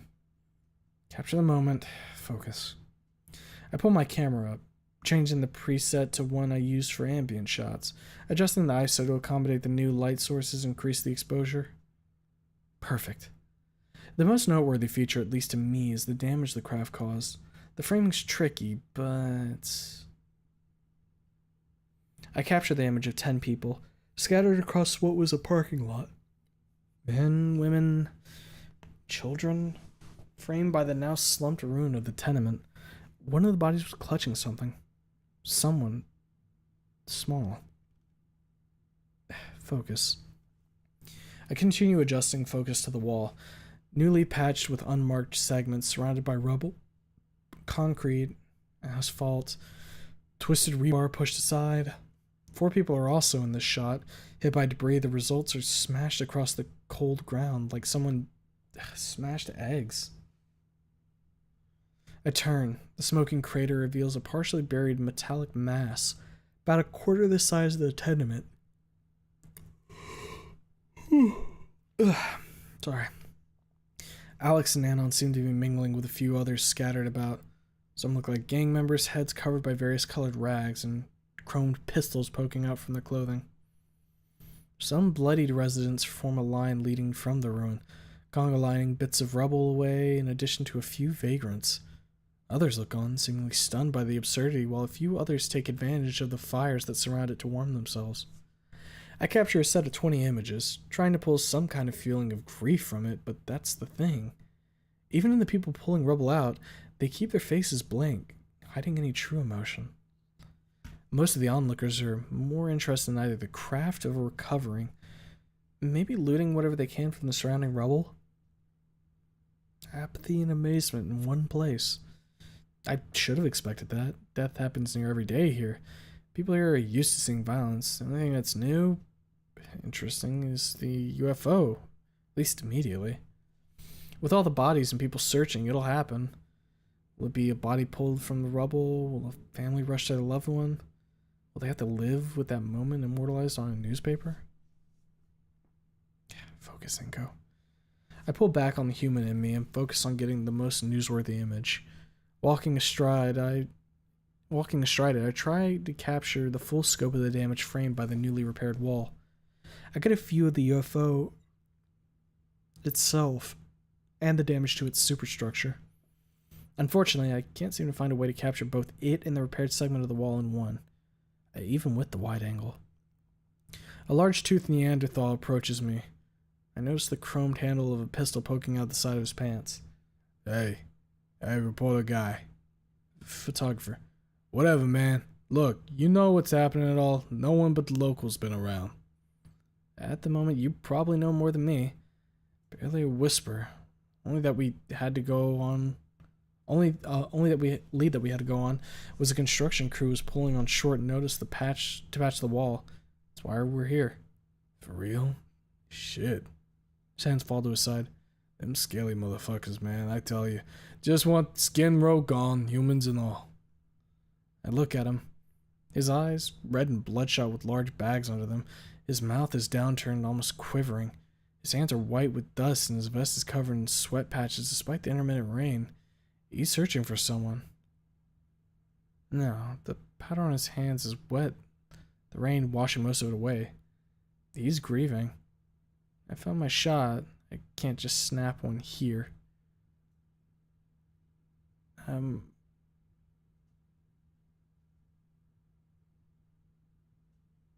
Let's see here. My good man. Sorry. Down here, would you mind helping me? Oh, I think this is Nico. My good man. Sorry. Down here, would you mind helping me with what happened here? Alex. Oh no, this is Alex. There's a lot of characters, and sometimes it's a little hard to parse who exactly is talking. Oh, this might not be good. The Neanderthal quickly abouts on the small dino, eyes suddenly a picture of wrath after noticing the malignant midget. Damn it, Alan, you got me doing it. He's with me. He's one of the good ones. He stops himself, only just looks at me. Really looks at me. Good ones. I fully understand your apprehension. I agree. Some of the upper crust of Volcadera, as you said, once Skimro gone and its humans gone. I'm sure they're very much behind the lack of response and information, but it's not everyone. Most are still people with souls like you and me, and they don't know what's happening. He raises his eyebrows. Good. He's thinking. I didn't know what happened until we got here. I still don't have the full picture. That's why I need your help. Oh god, this is still Inko. Help to get the message out and save any who might still be trapped under all this and stop any further tragedy. I can tell that quenched some of the fire in him, but his body language is still in standoff, arms folded, flexing slightly, and if anything, he is very good at the intimidation game. May I ask your name, my good man? His shoulders slump. He's tired and not going to throw Alex into orbit. Alexi. Huh. Well, no word of a lie, my name is Alex.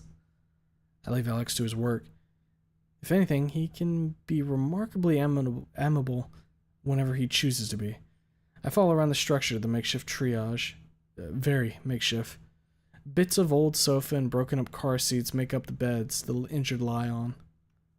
Looked over by what I assume are some kind of medical staff, but are actually the various members of the street gangs that inhabit the place. To my shock, one is even performing some kind of surgery on one. The various ad hoc medical implements lie scattered about the ground. I discreetly capture another few moments, the spaceship clearly in view along with the wall. Alexei starts taking Alex around.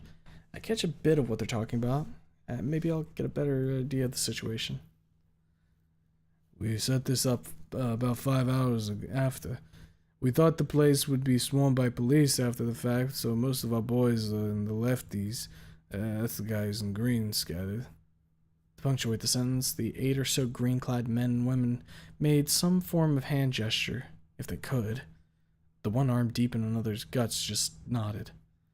Nothing happened, even when they sent a few SWAT guys through the wall. All they did was look on. We've been pulling people out of the rubble for about 12 hours now. Most are dead, but we got a few live ones. He gestures to the figures on the beds, in various states of injury. A few others in normal clothes attending. Family members and friends. The triage is more extensive than I first thought. The dark hiding most of it from me, and the fact that it was mostly out in the open. Sheets have been erected over them to stop the rain, extending for about 30 meters, holding 38 injured in total, with about 12 attending, including 10 others standing about or accompanying the injured. That block was 08. About 250 rooms, and overcrowded the shit because it was the only one with working water supply. About 500 people, maybe. He looks down. My mom and kid sister among them. Alex offers a tiny hand, which attempts to pat his own massive clenched mitt, but falls short. They continue to speak, which is good. Alex is doing his job, and I better do mine. I spot Anon climbing up the side of the craft, using the rubble and dirt to mount the otherwise smooth structure. Sure, physicality is great, but I prefer a more structured approach to the process. I spot a small set of inlaid ladders from my position, almost perfectly hidden due to the uniform reflective nature of the craft. I could probably get a good wide shot from up there. The destruction, the wall, and Volcadera bluffs beyond. I managed to reach the top and...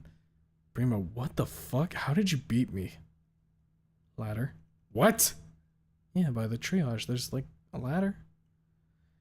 He's covered in dust, evidently clambering up the rubble to get here, and grumbles softly.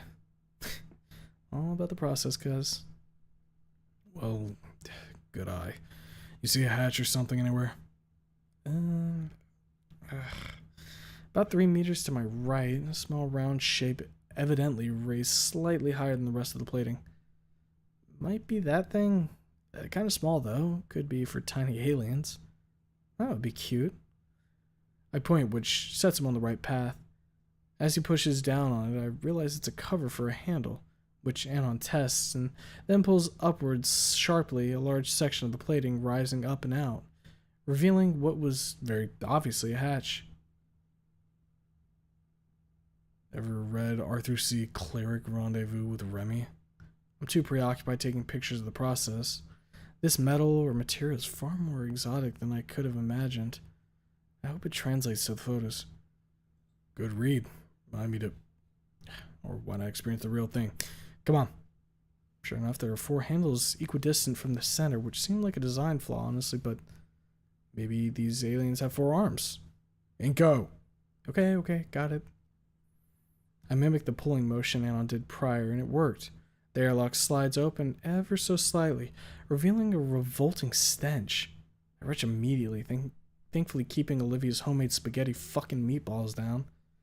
Anon either barely noticed or didn't react at all. Something's dead in there.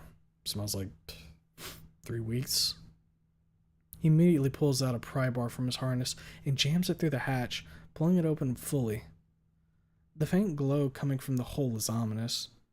I snap a picture. First human contact with alien life. Well, second. Maybe third at this point. Hell if I know. Gordanian.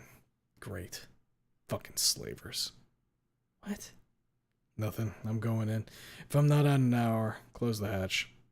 He jumps down, disappearing into the ghostly haze of the ship's interior. I hear a rattle of steel grates immediately after he disappeared, which means he didn't just kill himself. Anon, wait! We don't know if it's safe. Primo, Skin Row is more dangerous. It's better down here. Bring your friend. He's gathering reports, but fine. 1 second. Not gonna miss this. Screw photographer of the week. I'm getting one for the decade and another. Dead body. Not the first you've seen today. Calm down. It's the first alien I've seen. It's got its face exploded. Please, not the grin of inequality. Oh, you don't want to see the other guy. What other? Oh my god. Whatever happened to him, he did not die quickly. Inko, focus.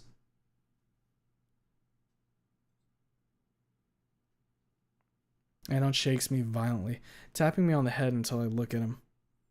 Funny as it is seeing you freak out, I need your eyes. Here, look for another hatch or door. Okay. Slightly behind him, I point. Their handles are at the top. Anon sighs, right. Pulling the handle down as the door disappears into the floor. Pulling a shotgun out and poking it through the now open door, going left. You want to keep faceless and balls for a face company, Inko? I don't need much more encouragement to exit the crime scene. Following Anon out into a rather spacious hallway. The smell is lessened here. Maybe those two were the only dead ones. Sure. Think we're going to see anyone living? Yeah, why do you think I brought this? He cycles his gun, revealing the red shell in the chamber. Fair point. I flip the flash up and set it to constant as a stream of light emanates from my camera. I take in the new space I find myself in. Earns a small amount of displeasure from Anon, who winces at the harsh light, but as we actually need some illumination, he doesn't make much more of a fuss. And I think with 10 more pages to go, we're going to go ahead and leave this one here. Because we have another story to get through, and we have the None in the Chamber chapter that we want to get through tonight. So, again, this is Weeb Ninja, Zoomer Photographer, and A. Lamaus. By all means, if you want to pick up where we left off, we were at page 14. I feel like we've given you enough of a hook here. We're in the aliens' fucking ship, going to town, looking for funny A. Lamaus. Maybe at the end, if stream hasn't been going too long, we'll circle back around and finish this one up. But for right now, that's where we're going to leave that one. I'm actually very curious myself where the hero. Who knows? Maybe the hero caused all this. Maybe the hero's in the ship somewhere. Maybe the hero killed the aliens. Who knows? Or maybe Anon's the hero. Alright.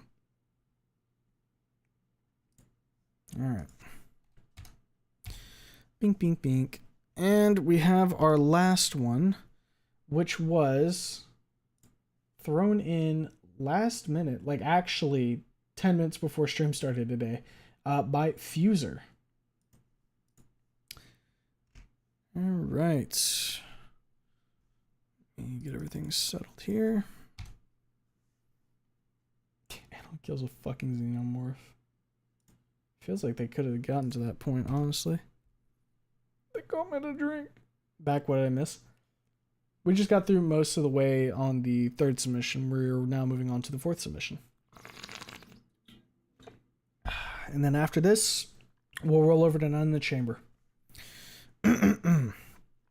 August 7th, 7:01 m, 2024 BC.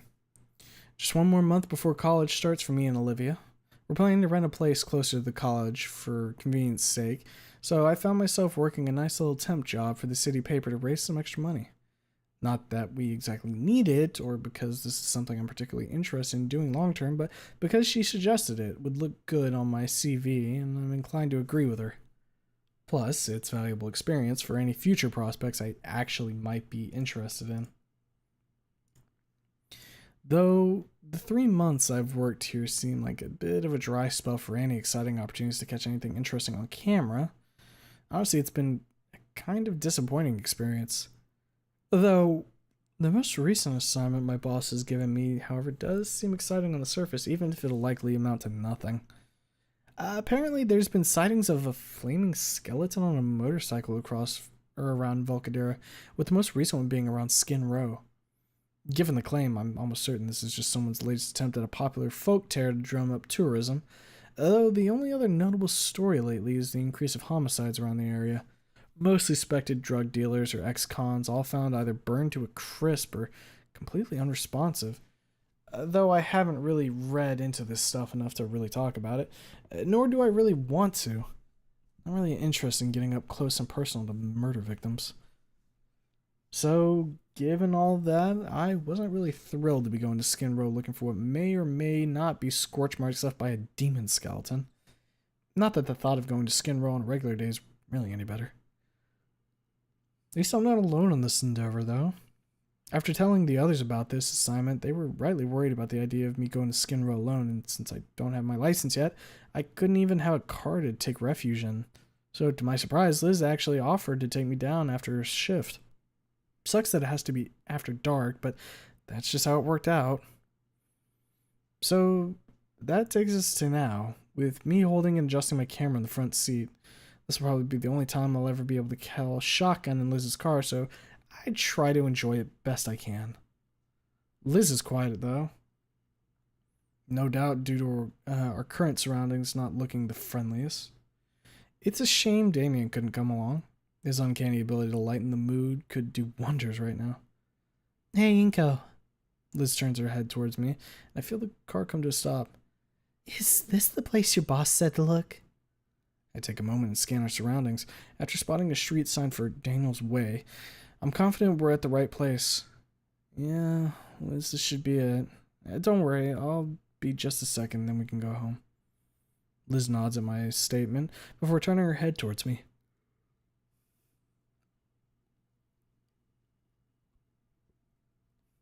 I think I'm gonna need to do like a gamer subs after this one. I'm yawning right now. Honestly, I think it's stupid your boss wants you to cover this at all. It's obviously just a dumb ghost story someone spun together in their free time. That's what I thought too, but apparently dumb ghost stories are what you have to do to cover, or what you have to cover to sell papers these days. Liz rolls her eyes and lets out a low chuckle. Yeah, I guess. Please be quick, Inko.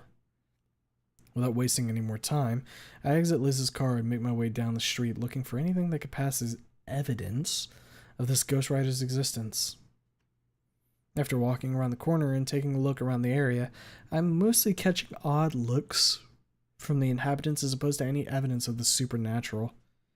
Maybe I should have worn a cheaper looking jacket now that I think about it. After what feels like 30 minutes of nothing, I'm ready to turn back to Liz and call this whole thing a wild goose chase. But no, Goji Noto ain't a quitter. Plus, it'd look really bad if I just went back to my boss with nothing to show for my efforts. Just one more sweep and I'll call it a night. So, after looking for another long stretch of nothing, my ability to humor this assignment is completely gone. This was a waste of time. I should apologize to Liz when I get back for making her wait. While taking the walk of shame back to Liz, something I must have missed now catches my eye. What seems to be a long continuous scorch mark going from the street into a dark alleyway, though not too dark that I can't see anything. Wow, what a stroke of luck. Now I can complete this assignment after all. After taking a few pictures and following the trail to its end, I spot something at the end of the trail. A motorcycle. What a coincidence. I better not stick around and find out what the owner looks like, though. I pushed my luck enough for tonight. After looking over my photos, I'm satisfied with what I managed to capture and make my way back towards Liz. After a disturbingly quiet walk, I come back around the corner where I left Liz, and I'm met with something I'm not pleased to see. What looks like a small group of bikers made up of humans and dinos alike trying to talk to a very uninterested Liz, telling them to get lost in a variety of ways. The lead biker, a tall Pachycephalosaurus guy, steps off his bike and leans into Liz's window, and I just barely hear what he says as I get closer. "Come on, baby. I promise to show you a good time. Trust me, it'll be worth it." The bikers finally spot me, walking towards the passenger side of the car, and eyes me up and down as I take a seat. After a moment of silence, I decide to speak up. "Hey, Liz, is there a problem here?" The tall dino looks at me with a sour expression before turning back to Liz. "This your boyfriend, Long Neck?" Liz gives a venomous look to the man. Clearly she's as fed up with this guy as I thought. I'm sorry, is that any of your damn business? Now can you get out of the way before I go? Hey, don't look from around here is all. Real snazzy looking. Isn't he, fellas? He said that with a devious tone that put me even more on edge. Something tells me I should probably make an attempt to reason with the Don before anything escalates. Sir, as you can see, we aren't interested in anything, so you can let us leave, please. He completely ignores me as he and half a dozen other bikers talk amongst themselves under their breath. The whole thing is starting to make me feel really uncomfortable, and despite Liz's impeccable poker face, I can tell she's on edge too. I take a quick look behind us and notice one of the bikers walking behind the car towards my side. I get Liz's attention with a quick nudge with my elbow and point towards the rearview mirror. Without a word, she locks the door with her key and rolls up the windows to the sudden protest of the lead biker. She quickly turns the key in ignition as the bikers start trying to force mine and Liz's door open from the outside. Right. That's it. We're getting out of here. Before Liz could finish, the Pachycephalosaurus biker starts trying to break her window with his bare hand. Without any hesitation, Liz pulls out of her space with no regard for the bikers and takes off as fast as she can. Hinko, put your seatbelt on. I immediately do as Liz says as the car rounds another corner at a dangerous speed. Take a quick glance behind us. I don't notice anyone chasing us. Liz is still speeding up though. Liz, can't you slow down a bit? I don't think those guys are following us anymore. Liz takes a deep breath and begins to relax her foot on the accelerator before voicing her thoughts. Yeah, right. I'm sorry, Hinko. Things just got a little heated back there. No need to apologize. We're only here because of me. Liz offers a sympathetic look before looking back to the road. It's fine, Hinko. Wouldn't blame you for those jerks. Did you get your photos? Yeah, I did. As I'm getting ready to show her my camera, a gunshot is heard from behind us as one of the back tires bursts and the car is sent into a tailspin. Liz reacts in time to stop us from overturning, but the car ends up bashing into a wall, bringing the vehicle to a halt at the edge of an intersection. Noises of multiple engines begin to surround the car. No points for guessing who they belong to. We aren't left in suspense long before we hear the familiar voice of the Pachycephalosaurus yelling at us. What's up now, huh? You think you and a little skinning and disrespect us now, princess? Fucking bitch! Another gunshot hits the car and both I immediately flinch and think Raptor Jesus it didn't hit anything. What's this guy's problem? We didn't do anything wrong. Alright, as a warning shot. I'm gonna count to 5, and if I don't see you two walk out of that car and dump all your valuables at my feet for being little shit stains, we're gonna light up that car and plug whatever's left off your carcasses, alright? Turn to look at Liz, who just now realized to my horror has passed out from the collision. What? I try to shake Liz awake to no avail. What do I do? How can I explain this to him? Liz can't get out. She's unconscious. 3. Would he just shoot me anyway if I try? 4. Oh God, is this it? I close my eyes and look down, prepared for the worst. Only 2 thoughts fill my head. I love you, Olivia, and I'm sorry, Damien. 5. Before the biker can finish his countdown, he cuts himself off. Was it just a bluff? Hey, what are you looking at, man? Wait, who's he talking to? Is someone else here? Is it a cop? Hey, I'm talking to you! In the span of a single moment, the biker's voice is drowned out by what sounds like an eruption around the car. I can make out what sounds like the screams of the bikers. Some are shooting at something, but I'm too scared to look. For all I know, whatever's doing this will go after me as well. After what feels like an eternity, I open my eyes and bear witness to the carnage around me. The bikers are gone, little mounds of ash where I remember them standing not long before. Surrounding the intersection is a ring of fire, reaching up to the second stories of the buildings around us. Looking at the rearview mirror, I see a flaming skeleton dressed in leather sitting on a motorcycle. I must be hallucinating, right? This can't be real. As if it could hear my thoughts, the flaming figure turns its head towards me and pulls up beside the car before turning to face me. It looks at me as if it were staring into my soul, before speaking with a heavy voice that at the same time sounds like a ghostly whisper. Try to take better care of yourself, kid. Never can tell what you'll bump into in these neighborhoods after dark. I can't muster anything to say to the man, so I just settle for a very quick nod. Be seeing you then, if you're unlucky. Without another word, the Ghost Rider takes off into the night, leaving me confused and doubting everything. Inko?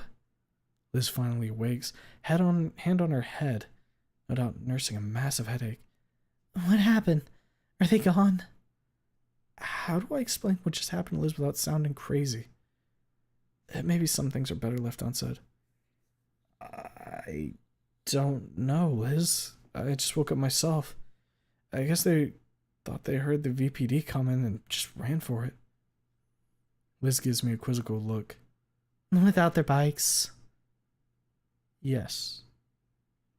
Liz, being too tired to argue or speculate, gets out and, after surveying the damage to her wheel, calls us a taxi ride home. I, meanwhile, call the VPD to report what just took place. Minus the fantastical parts, obviously. I don't need anyone in law enforcement thinking I'm nuts. After all is said and done, Liz and I take our seats in the back of our ride. The cab driver asks where we want to go, and I decide to drop Liz off first. After a long silence, I finally say what I've been thinking ever since this mess started. Hey, Liz. I'm really sorry about tonight. You shouldn't have been in that situation, especially not for trying to get photos for a may or may not be true ghost story. I won't drag you into doing something so reckless again. Liz contemplates my answer for a moment before putting my mind at ease. An apology accepted, Inko. Thank you, Liz. Only if you promise not to put yourself in harm's way for a silly story ever again.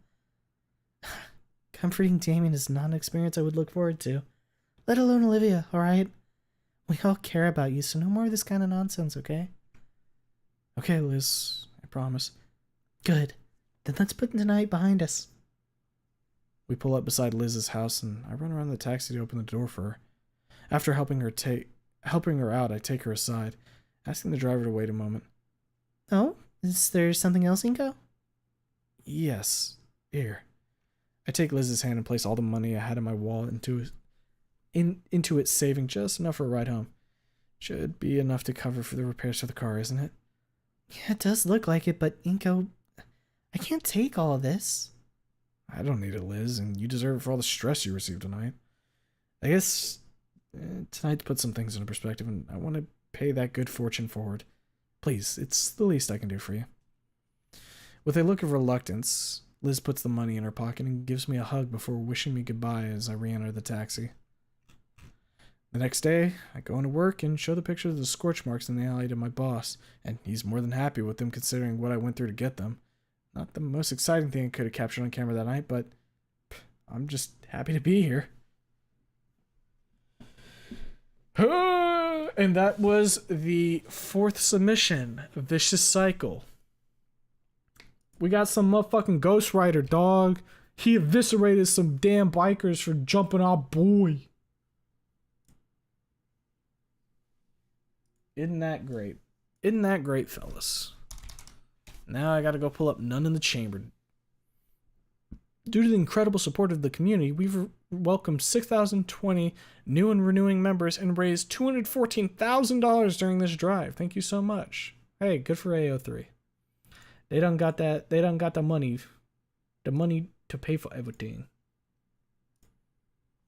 Pretty good week, yeah. Definitely wasn't expecting Ghost Rider.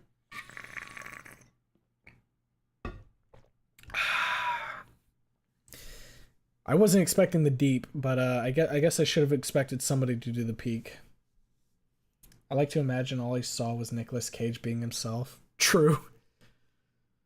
See, I don't know a ton about Ghost Rider,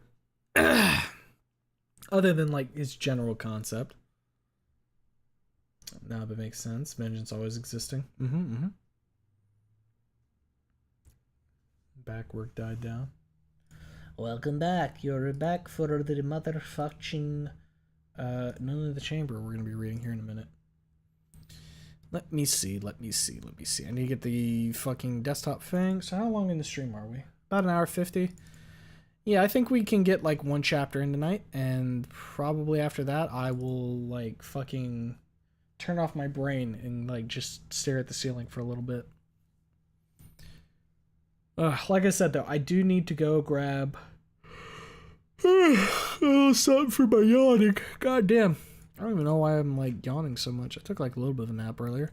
And Lord knows I got a good sleep fucking last night. The boys, eepy. The beepy to deepy. Sleepy little Leapy. Oh, what the fuck? My stomach just growled at me too. That was crazy. Alright, yeah. I'll put the edgy streamer needs to eep. Or sorry, EP streamer. I'm not edgy, that's right. Not a little edgy guy. Let me get some music up for you guys, and then I will go do a couple things, then we'll be back.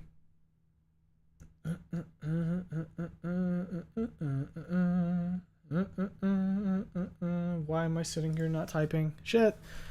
Snoot Game OST. Here, I'll give you guys a good one.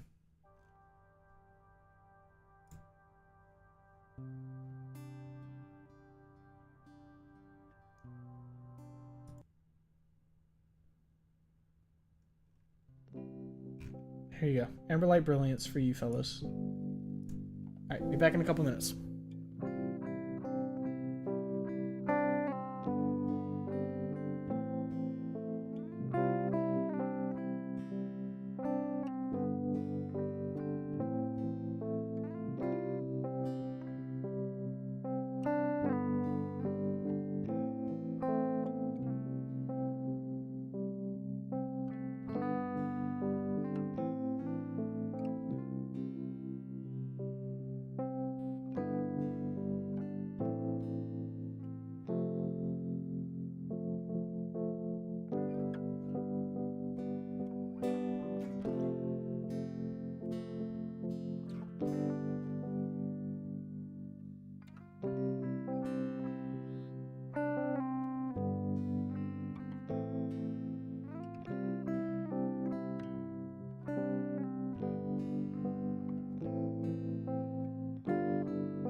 Streamer's back. Stream's back. Streamer's back. Oh. Hello, everybody. Are you craving sugar, Mr. Eeper? No. I am not feeding for the sugar. Have a good night. Oh. Good night, Sarah. I know you're not here at this point, but good night. Damn it, I missed what happened to my chemically infused fever dream. Smash. Someone did a live piano cover of this song, probably my favorite version. Guitar jump scare. Volume's maxed out. What the fuck? Gotta love it when you get a transition to something that makes you shit your britches. How long was I gone for? Just about 4 minutes. That's not too bad. Not too bad, all things considered. Alright,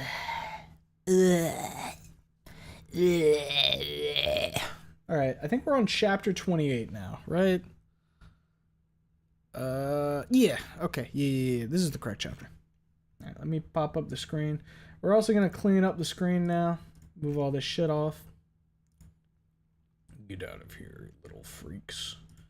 You three can go as well. All right, we got our little Fong over here. The little Fong. And let's see. So chapter 27 should have ended off with Trish meeting up, or Reed meeting up with Trish, and we're here to kind of be a mediator for this. So this chapter, comparing it to the last one, a bit longer. Not significantly longer than some. Next chapter is longer than that one, so we will be getting one chapter in tonight. That being chapter 28. Gotta go to work, catch on the flip side. Alright, Hordia. Hope work isn't too stressful or draining. Thinking about Wani and Snoot, their settings do a great job representing their tones. Mm-hmm. God damn it, just as I'm going to bed. Don't worry, bud. The VOD's always gonna be here. Will the stream be up on the channel after? Yeah. The only time that you won't be able to catch a VOD immediately after is if there's a copyright issue, which we've only had one of those. So this one should be up as soon as it's done. You can watch the VOD.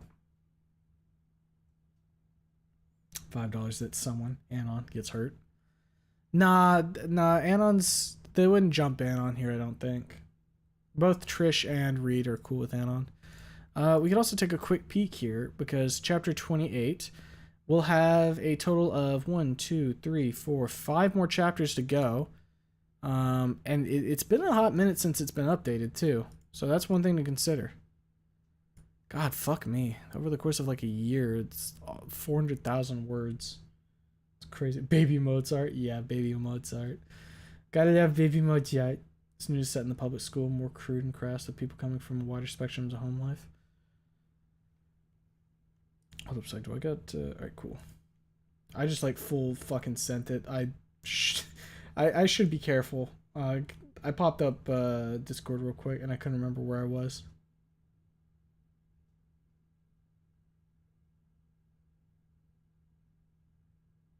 Okay. I'm just checking something real quick. Okay. Get those MK Ultra activations, fryers revving. God, I hope one day someone says like my fucking trigger word, which sends me into like a bloody like rage. That'd be awesome. Okay, but yeah. So 5 more chapters after this one, which means we'll finally, and like I said, since it hasn't been updated in a while, I think we'll actually be moving on to a new fic, because from what I understand, Jake's also not going to be updating Punch Drunk anytime soon because he has a lot of fics that he needs to work on. For those that remember, he got paid $750 fucking dollars to finish I Want to Marry That Gator and then do a sequel. So, you know, it's going to be a bit before we finish Punch Drunk, fellers. Which means, hey, you're going to be seeing a fucking a poll in the give me a second, my brain will work. In the Discord at some point in probably like the next month, where we're going to decide what we're going to read next. It'll be a good time. It'll be a good time.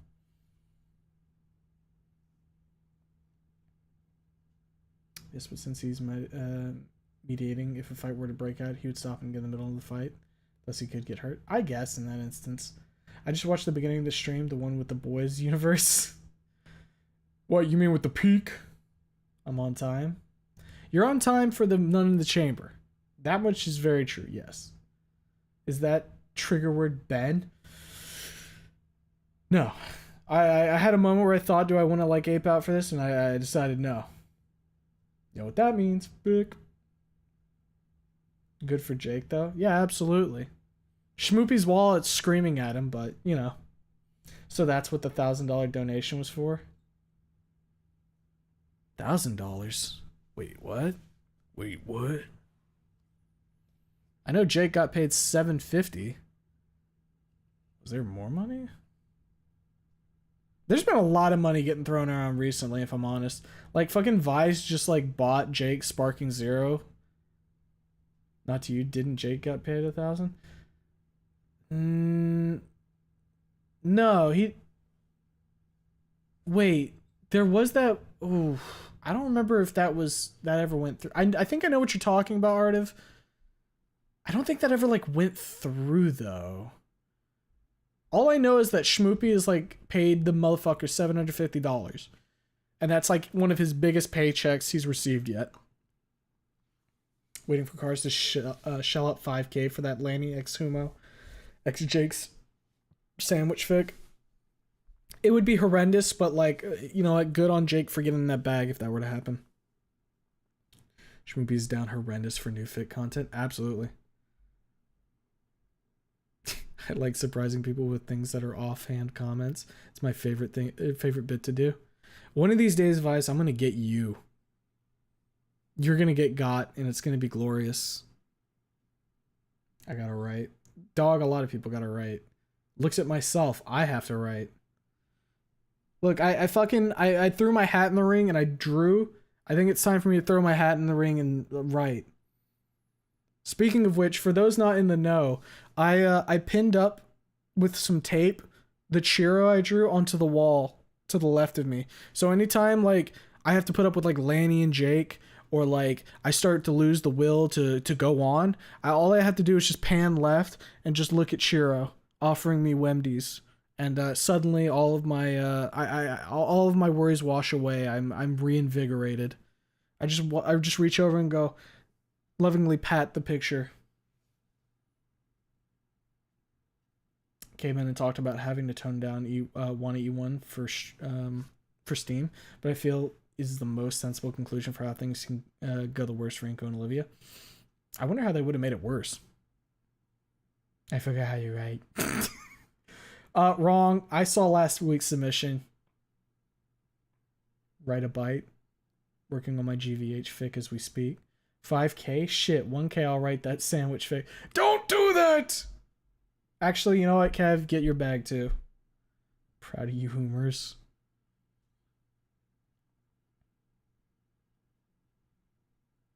I want to write, but I want to draw a lot more. Hey, you know what? Style swap. Throw it left and right. I'm actively avoiding writing until I can brain again. Hey, that's how it is sometimes. Guess who just woke up from a death sleep? I love fucking Schmoopy falling asleep in calls. It's hilarious. Earlier today, we had it to where everything we were just talking, we were like, hey, is Schmoopy asleep, you think? And then motherfucker was like comically snoring. Hell yeah, Chiro giving you that motivation to get through the day. Yeah, hold up a sec. Let me pull something up real quick. Just for those who are curious what it looks like.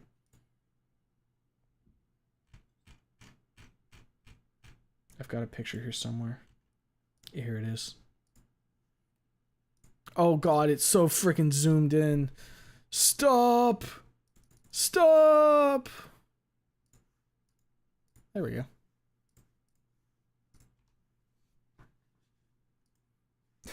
This gives me the strength to go on.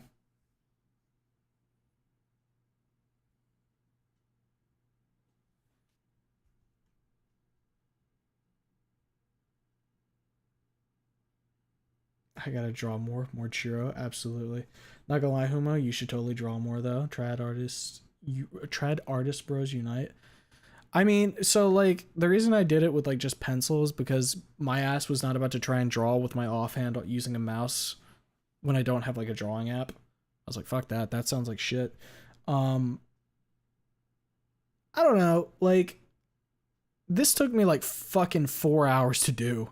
And I feel like that's just, I don't know if I can just like allocate that kind of time. Not to mention, you know, obviously I was heavily relying on, whatchamacallit, existing sprites and stuff. It's kind of hard for me to envision something different, I guess. I could do it if I really put my mind to it, but I don't know. It's hard. It's kind of hard to like really think about where I would be able to fit that kind of time in. Maybe sometime I'll do another one. Who knows?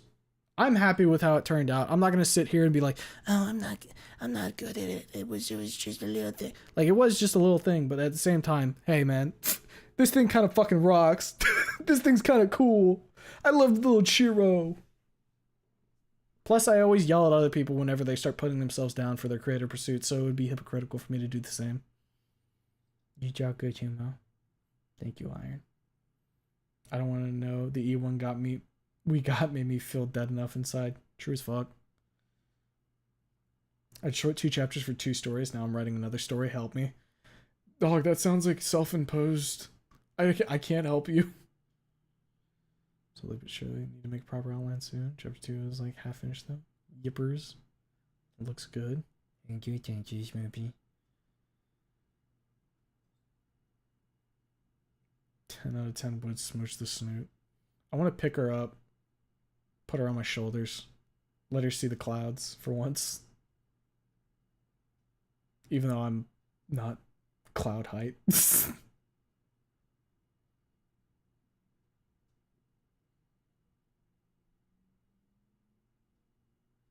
I would get her the big chili cup. You and every other artist, Sumo. Did I hear Chiro? Yeah, look, right there. Chiro. Chiro the beloved. I still feel like this was such an easy pull here, because like goddamn, I was afraid of doing the fucking finger, and I was like, wait, give her the Wendy's bag. It'll work great. I struggle with layers and coloring. Why do you think I just used pencil? I ain't about to like start trying to throw some color on this bitch. You get monochrome. You get monochrome and you love it. What the fuck is a layer? References are vital? Absolutely. It's just extrapolating off of a reference image that's hard. For me. You guys have to understand, I can't see the apple, remember? It's hard over here. Being a motherfucker without the apple in his brain. Thinking smart, hands are bitches do.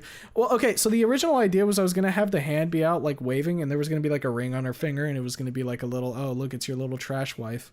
But then I was like, holy shit, I don't know how to do these fucking hands. I think that one-shot fic I wrote last week kind of proves the opposite. I can write faster when I'm super motivated enough, though. Taps insecure writer fingers together. Green dumpster dino, my beloved. Whole new meaning to your waifu is trash. I found my waifu in the trash. She was digging around. She saw something shiny. You could say it was in the bag, Humo. Ugh. I'm gonna go to book club with Tiff. That could be fun. Hands can be stupid, hard to draw. Yeah, especially for someone who doesn't like do this. Okay, so here's one thing that I've realized. After having drawn Chiro once, I kind of understand more things about her, and if I were to give it like another go, I could probably do something a little different than just like working off of the sprite work.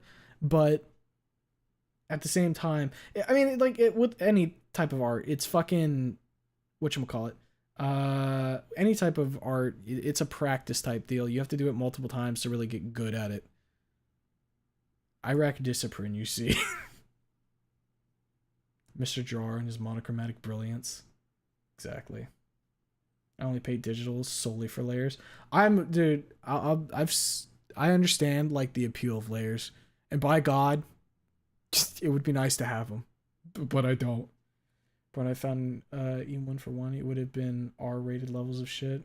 rape, race, cell, profiling, drug abuse, and entrapment. What the fuck? That's because he's a pepper. I wish I could get the pepper. Dude, I would take the pepper. I don't need the apple. The pepper would be fine. Someone who has trouble with the mind's eye. It came out really good, genuinely. Again, though, that's because I was literally looking at something and basically just one-to-oneing it. But I appreciate it. I am nothing without undo and layers. It was really bad, man. Anytime like I would do something with the pencil, I'd be like, fuck, I gotta... like there's a couple places if I look really closely I can see like the previous parts that I had done something with, and I'm like, fuck, I couldn't erase it well enough. It sucks. I also took a book out of hearing like from what our good lad Jobama, what he does with using like pens and stuff, and I went like over all my lines with pens afterwards, so that's why the lines are a bit darker. I'll be like, okay, so here's one thing that I was really happy with how it turned out. The fucking wrinkles here on the fucking jeans, I kind of used like the sprite as a reference for it, but a lot of these I added more lines to, and I think they turned out really nice. The lines here on the jacket, these ones are a little scuffier, but that's fine. I added a couple of ones in a couple of places, and I think they turned out really nice. I like the fucking quote-unquote shadows here. It's very cool. Ghetto-ass heart, by the way. And the quality is optional also makes me very happy. It's legit. Look at that little tail. Yeah, little tail there. I was thinking like if I wanted to do anything with like the other colors that weren't just like variants of gray, but I was like, I don't know. I feel like it'd kind of gum up the scene. Like trying to do the jeans or something. French fry method for hands kind of helps me draw. Draw them. I'll have to look up the French fry method. I want to write and I have a good idea, but I don't know how to bridge the gaps towards those ideas. Well, I think it's time that I go and make the fucking spotlight advice master cut or something. One of us still needs to draw Chiro and Mr. X digs though. Oh, it's fucking true. Practice makes perfect indeed. Remind anyone thinking about getting into drawing, this is your reminder to just do it. Pick up the pencil. This is a threat. Make art. Keep at it. I mean, yeah, that's how this came to be. I just sat there and was like, you know, I should probably submit to my own fucking weekly art thing, huh? Albeit it was 4 hours, but that's because I'm somebody who does not do art. You can do it. You can do it. You just have to kind of like fucking do it, like Iron said. Sure, definitely not steal your wallet while you're distracted. Bitch stole my heart already.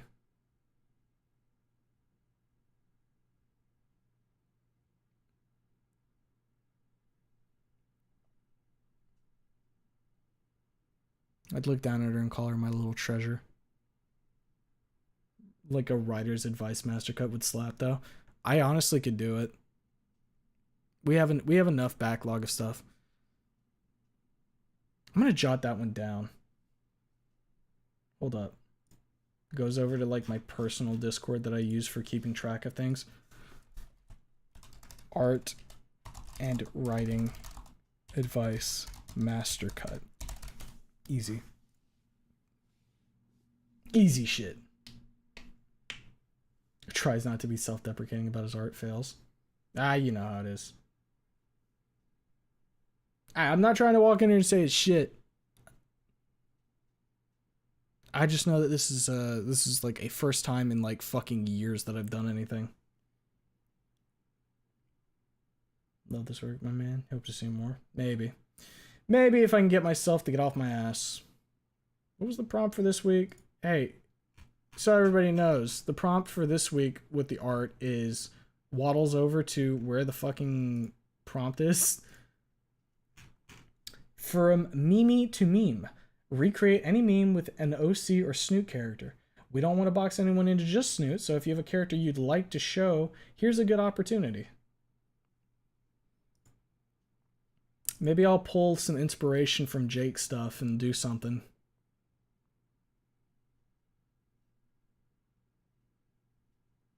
I kind of like the way he draws his skinnies.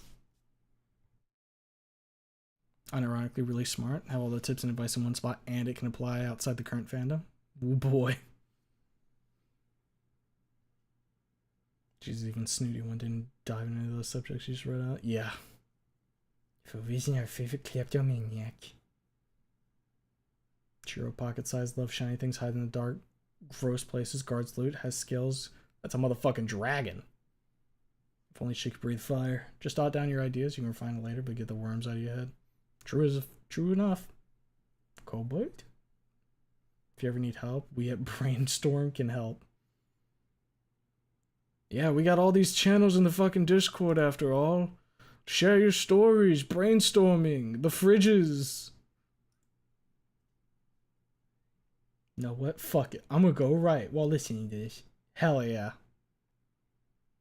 Definitely not also hiding a shiv in that pocket too, but she wouldn't stab you. She loves you. What did Chiro order at Wendy's? She definitely ordered like the son of a Baconator meal. And she kind of wants to like split the burger with you and the fries. But like kind of like a 60-40 type split because she's hungry. So no, none in the chamber or what? No, there's gonna be none in the chamber. We're just taking like a little bit of like an intermission type deal because I felt like showing you guys that I have Chiro on my wall now. Happily. Little trash goblin. My beloved.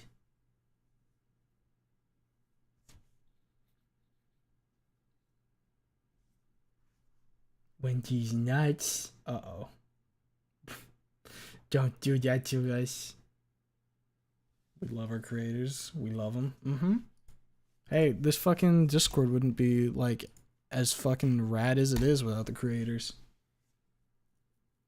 Did we do the art bounties already? Mm-hmm. We did the art bounties Saturday on the Spotlight, which we're going forward. We're going to be doing those at the beginning. So that way people can tune in to be able to see it. And then if they need to do anything else, they don't have to stick around all the way through and kind of snipe when we're doing it. And then the writings, you know, obviously those are going to be dedicated either to their own day or the first part of this stuff. Trash wife, who's the waste husband then? Leon. They both go out and dumpster dive. Another 5,000 bits from Greyfeather. Thank you, brother. That's $100 this fucking stream. Oh man. Fuck me.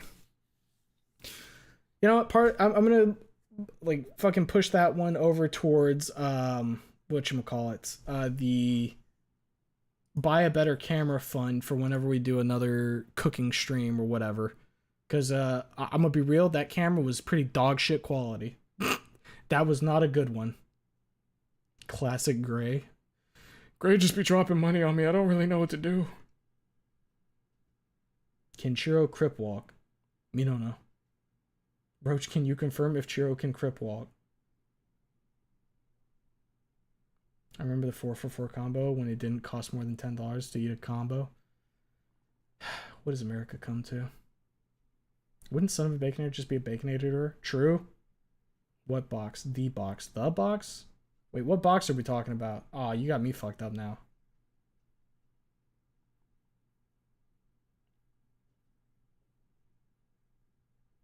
$4K feet stream cam. $10,000 and you can get that. $10,000 and I'll do a foot cam for a stream. You could put that one in writing.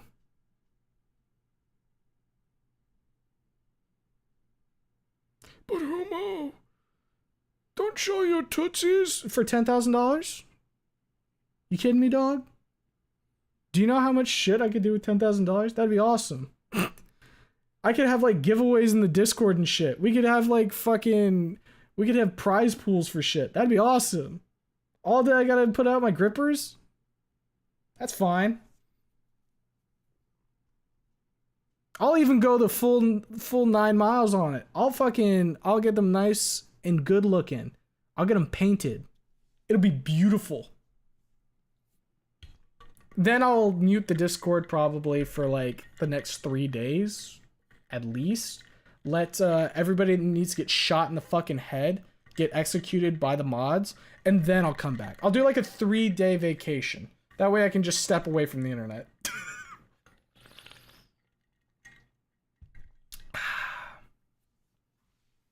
Churro and Leon would be a merchant from RE4 in the zombie apocalypse. Iron did do Leon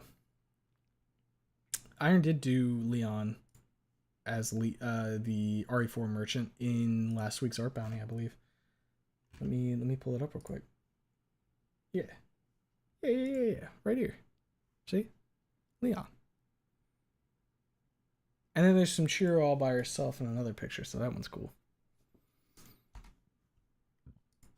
Okay. 10K for feet pics, easy. Yeah. Easy. One payment of 10K or a community raise 10K. If the community wants to raise 10K, fine. Dog, that's still 10 grand in my bank account at the end of the day. I'll take that shit. That's like a lot of that's a lot of paychecks right there. Get an anklet. Painted feet with marker writing. Yeah, and when I have the foot cam up, if you donate like fucking $500, I'll write your name on my foot for that stream.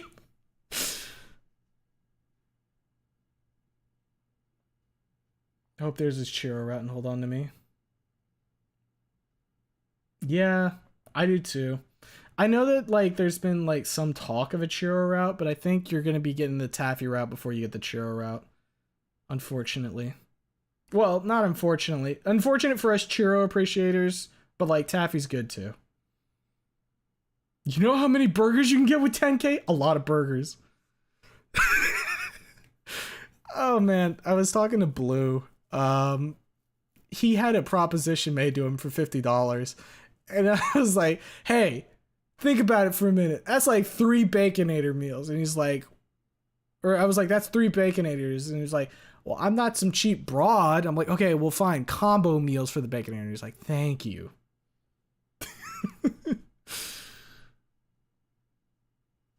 Host an IRL meetup in the middle of the desert. Okay, so I did talk about this a little bit in the Discord at one point. I did think it would be kind of cool to host a meetup at some point. Now, the most reasonable way to do that would be to do something like TwitchCon or like some existing con and just have everybody like meet up there. Because, dog, I'm not about to try and fucking schedule the Humanoda meetup at the Big Dish Bowl here at the fucking 23rd of August. No, I'm good, dog. Just go to like something that already exists and we'll just like hang out. Easy fucking peasy. I think the TwitchCon for this year already happened, didn't it? Let's see, TwitchCon. Okay. Yeah, it's in October, so it'd be a year out. You guys would have a year to figure that out, unless we wanted to go somewhere else. But I think it'd be cool. There's enough people in the Discord now that I'd want to see in person that I'd be like, yeah, fuck it, why not? Plus, I can, like, if it's an existing, like, thing like TwitchCon, I can also do, like, I guess, quote-unquote networking, even though I probably would be the type of person. Genuinely, I think what would happen is if there was any networking, it would be one of you motherfuckers would be like, hey, come with me. We're gonna go talk to people. And I'd be like, fuck. Fine. God.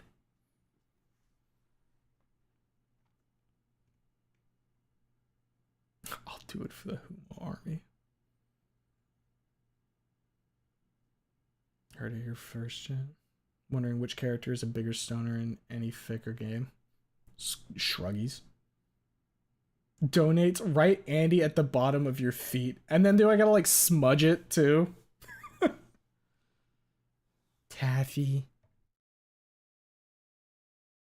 Crazy to think that GVH only got fan art while its parody got a fully voiced fan remake and 2 fully fledged fan games.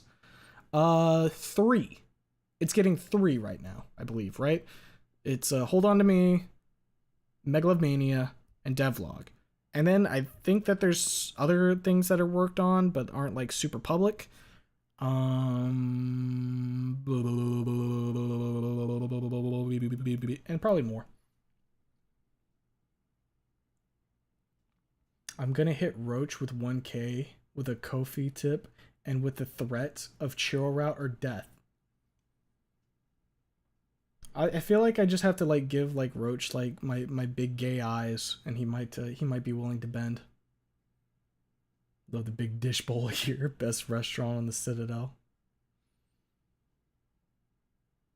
Being mogged as a short man IRL. And before Humo and I are probably the same height. 5'9", 5'10", roundabouts there. Last I checked, I'm like 172, so you know. Take that as you will. I mean, you guys have seen me. You know what I'm like. Meteor High just got announced. Right, I saw something about that. Can you give me like the TLDR on that? Because I saw there was a ping about it in the Megalomania server, but I'm not sure what exactly it is. Also, I'm gonna be honest, I was kind of fucking waiting here because I knew I was gonna need to use the bathroom, and it's finally here, fellas. So I'm gonna go do that, and then we'll talk a little bit more when I get back, and then we'll get reading.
I forgot to play music this time. Oopsies. Oopsies. Sorry. Okay. Gotta get Humo to play the Rebirth and Recovery mod for Wine Wednesday. I'm assuming that's a good one, if you're recommending it. Oh, where's chapter 28? Points at the screen right freaking here, dude. Really hope that someone made a mod of E4 Inco meeting and connecting to Mr. Halford. If they haven't yet, I feel like they're gonna have some kind of mod with that at some point. But I think I've edged you guys long enough. You want your fucking Nun in the Chamber? You guys can have your Nun in the Chamber. So we'll do this, and this will probably run about hour 15, somewhere around there. And then we'll be done with the stream for tonight. And there'll be some closing remarks regarding tomorrow, and we'll be a good one. All right, so go ahead and get comfortable. I've got my guagua here, as you need when you're doing readings. Keep that in mind, ladies and gentlemen. One, you should be hydrating at all times, regardless, because water is good for you. And two, when you're going to have to talk a lot, you should also be hydrating. That way your throat is kept in good condition. But with that, let's go ahead and get on to Nun in the Chamber, The Fallen Angel, Chapter 28. Good night, Sierra. Have a good rest. For the rest of you, let's start. Chapter 28. Changes. Every rose has its thorn, just like every night has its dawn. Just like every cowboy sings his sad, sad song. Every rose has its... yeah, it does. A moment of silence follows after Trish sits down. Reed's not looking at her, but to the side, watching the sea lapping against the shore. I, too, look away from her and towards the far ends of the bluffs. There's a few humans in the distance, taking a stroll on the beach. Trish inclines her head, gluing her eyes to the table while Reed stares at the sea. This goes on for a while. Long enough to become a bit awkward, actually. I look at her, all huddled into herself, rubbing her arms, and at him, staring at some point on the horizon. Well, this conversation's going swimmingly so far. Sure that at this rate, we will quickly reach some sort of conclusion. So... Trish lifts her head. Reed's looking at her again. He's tense, but neither angry nor annoyed. He's resting his hand on the table, half rolled into a fist. This is it, huh? She looks at him in the face, then at his hand, then back at him. Yeah. Reed nods slowly a couple times. Again, silence falls between them. Doesn't last long, and she's the one to break it. Quite the weather, don't you think? She remarks, turning her head towards the sea. He follows her gaze and nods with a murmur. Reminds me of that one day in the 5th grade when you and Lucy tried skateboarding. He smirks. You fell flat on your ass. Trish smirks too, though her smile's quite a bit more reserved. She lowers her head to avoid Reed's look and drums on the table with her hand. Yeah, it hurt like a bitch. She chuckles. Reed chuckles too. Then, within a second, he turns serious. Trish notices. She stops laughing immediately and lifts her head to look at him in the eyes. You're probably wondering why I wanted to meet up with you. To talk? She answers. He nods, then glances at me, then looks back at her and sits up straight with his arms crossed. She looks away, slightly bashful. This is our last chance to talk before I leave, Trish, he says. She freezes. A shiver runs through her, as if she was zapped by lightning. She looks as if she's about to tear up, but with a long, quiet breath, she steadies herself. A nod is her only real answer to that intelligence. I'll be gone for 4 years, and after those 4 years, I don't think I'd still give enough of a shit about you to reach out, Reed continues. So that's why we're here. He makes a wide gesture with his arm, encompassing me, her, and himself. Trish nods. Reed turns his head to me. Anna tells me you've changed. Trish turns her head to me also. Her face brightens up a little, a small smile springing on her snout, her eyes glinting, her fists clenched on the edge of the table. You mentioned it here and there, that you've taken all this shit harder than me or him, that you've been working on improving yourself. Reed looks at her. She looks at him. They're staring at one another for a very long, silent, tense moment before she, Feeling that it's her turn to say something, clears her throat. Yes. Yes. I've been fixing shit in my life. I've been fixing myself. She rubs her arm and looks aside for a moment before returning her eyes to him. You can trust Anon. He's telling the truth. Reed scoffs, which makes her cringe and cower, as if he's about to leap over the bench and rip her throat out or bang her head against the ground. No such thing happens, so she quickly regains her composure and sits up more upright. Of course I trust him. His word can be trusted, unlike yours. Him speaking up for you is the only reason we're talking right now. Trish's eyes fill with tears. She opens her mouth, then closes it. She inclines her head and, cowering, wipes her eyes with the cuff of her jacket. You don't know how much I wish I could turn back time and do shit differently. She mumbles. Reed tenses up. He chokes back a growl, closes his eyes, takes a deep breath, composes himself, and after opening his eyes, he speaks. You should have thought about the consequences before you did. He leans forward, stabbing the air with his claw after each word. What you did. Trish swallows, hard and wet. She turns her head away while still keeping it low, now staring at the sand beneath the table. Reed continues. But no, you only thought about yourself. You. He nods at her. You wanted the band to be how you wanted. You wanted me to do shit for you. You wanted Lucy for yourself. You wanted it all and to hell with everyone else. She shudders, shielding her face with her hand. A tremble passes through her. From where I'm sitting, I can see tears are rolling down her snout. She's mumbling something Reed doesn't hear, but my golden ear catches clearly. She's apologizing. Repeatedly. I turn to Reed. Is this really necessary, Reed? She regrets what she did. He slowly turns to me. Let me speak my mind, dude. Reed puts his hand on my shoulder. Okay? He lets me go and turns to Trish. She's sitting with her fists clenched at her sides, her eyes filled with tears. He looks away from her and towards the sea, drumming on the table with his fingers, an awkward look on his face.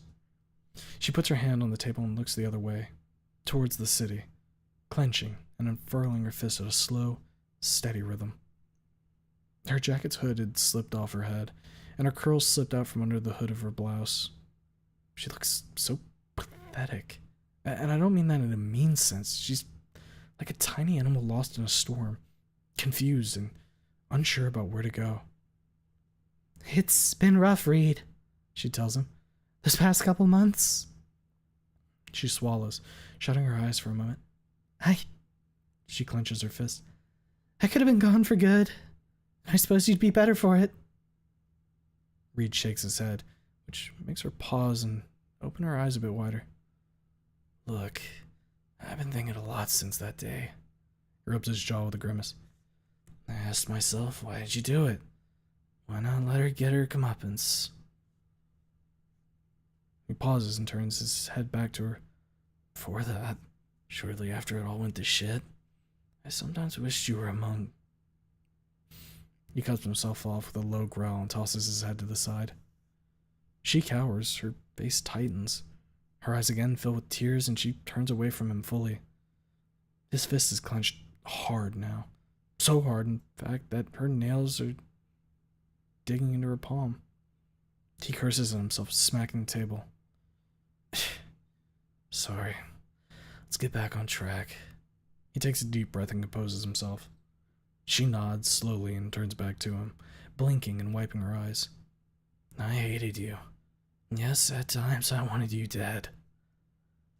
She swallows, clenches her fist once more, but doesn't say a word, only stares at him with a sort of sad defiance. Her eyes are wide open, her brows are drawn, and even though the corners of her mouth are dancing up and down, she keeps herself steady and her emotions contained. Do I still hate you? Reed pauses, rubs his brow, sighs, and looks into those defiant purple eyes. No, I don't. I hadn't hated you for a long while. Trish stares at him for a moment, blinks again, tears up. She pauses, blinks once more, wipes her eyes, swallows, and opens her mouth. Is that why you stepped in at the court? Reed nods. Trish turns her head to the side, rubs her eye with the cuff of her jacket, mumbles something to herself, blinks a few times, then turns back to him. They look at one another for a very long moment before he breaks the silence. I'm going to college in New Kansas in a month, he tells her. And he nods at me. He told me that you really changed, that you're not such a self-centered bitch anymore, that you want to be better. She nods, hastily and earnestly. He shrugs, which makes her deflate and look away. He in turn puts a hand on my shoulder. I'll be honest with you, dude. He jabs me in the chest with his finger. If it weren't for you, I wouldn't have spent a single second on all this. He nods at her. I wouldn't have honored her with even a passing thought. She was out of my life, and I was content with it. I shifted my seat, feeling slightly awkward. Is this a good thing or a bad thing? I ask. I don't know, dude. He lets his hand fall and turns to her. I'll be frank with you, Trish. You've been terrible. Terrible person for a very long time. He points at her. She cringes and leans away. Nothing you did, nothing you said suggested that you'd change your course. And honestly, not for all the drugs, I would have thrown you and your bullshit off back long before senior. Trish looks at him. But I changed. I went to therapy. I'm working to better myself. I'm trying, genuinely trying to be a better fucking person, Reed. She curls her hand into a fist. What happened in May was a fucking wake-up call for me. And if you think otherwise... She pauses, tearing up, swallowing and clenching her fist tighter. If you think otherwise, then you should change your doctor. She points at him with her chin. Reed glances at me, then looks back at her. That's not what I'm saying, Trish. Really now? To return to attack. Since we sat down here, you've been doing nothing but implying what happened, what I caused. She smacks herself on the chest. Didn't have any impact on me. He leans towards her with a serious face. She leans away slightly. He puts his forearm on the table with his fist clenched and looks at her into the eyes for a second before answering. I don't think you could have changed as much as Alan told me. Nothing. Nothing. He stipulates himself, repeating the word by bumping the table with his fist. Ever suggested that you would become a different person? Trish doesn't answer. Reed turns to me. Alright, Anon. Level with me. Why did you forgive her? I'm confused as hell, if I'm perfectly honest with you here. Lucy barely scraped out of a life sentence because... I cut him off without thinking. Because you missed her calls?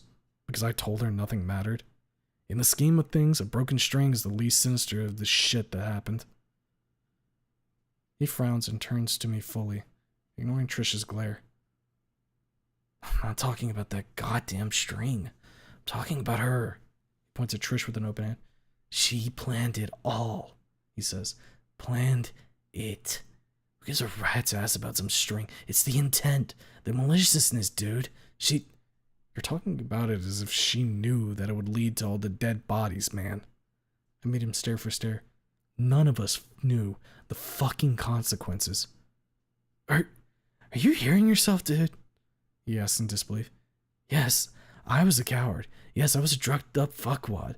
But I didn't plan to bring down a person I loved so they'd fly into my arms. I don't even mean what happened after. He rounds up on me. Lucy was counting on that concert. I was counting on it, Reed shouts. It was our chance. A chance for a comeback. A chance to show those fucking assholes at school that we're not a bunch of losers. That we have something to show for ourselves. He looks at her. I do too. She's as still as a statue, staring at him with wide open eyes and a pale face. And what did she do? He nods at her. She sabotaged it. He grabs his temple, lets go immediately, and flicks his wrist. Because of what? Some contrived selfish bullshit. He grinds his teeth. A nasty, sharp sound nails on the chalkboard. Even if what came after didn't happen, she would have to consider the repercussions of what she was doing beyond her narrow-minded, self-serving perspective. He brings his fist down onto the table, the slam and the cracking of wood making both me and Trish jump. A long moment of silence follows, during which Reed sits slumped over the table, rubbing the edge of his hand with the other. Trish sits still, as pale as a wall, and I desperately try to come up with anything to say to him. Fuck.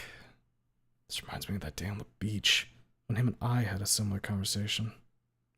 Think, dumbass, think! It's not me who breaks the silence, though. It's Trish. I'm sorry. He scoffs. Words are cheap, Trish. He rubs his eyes. It's actions that count. So does the lack of them.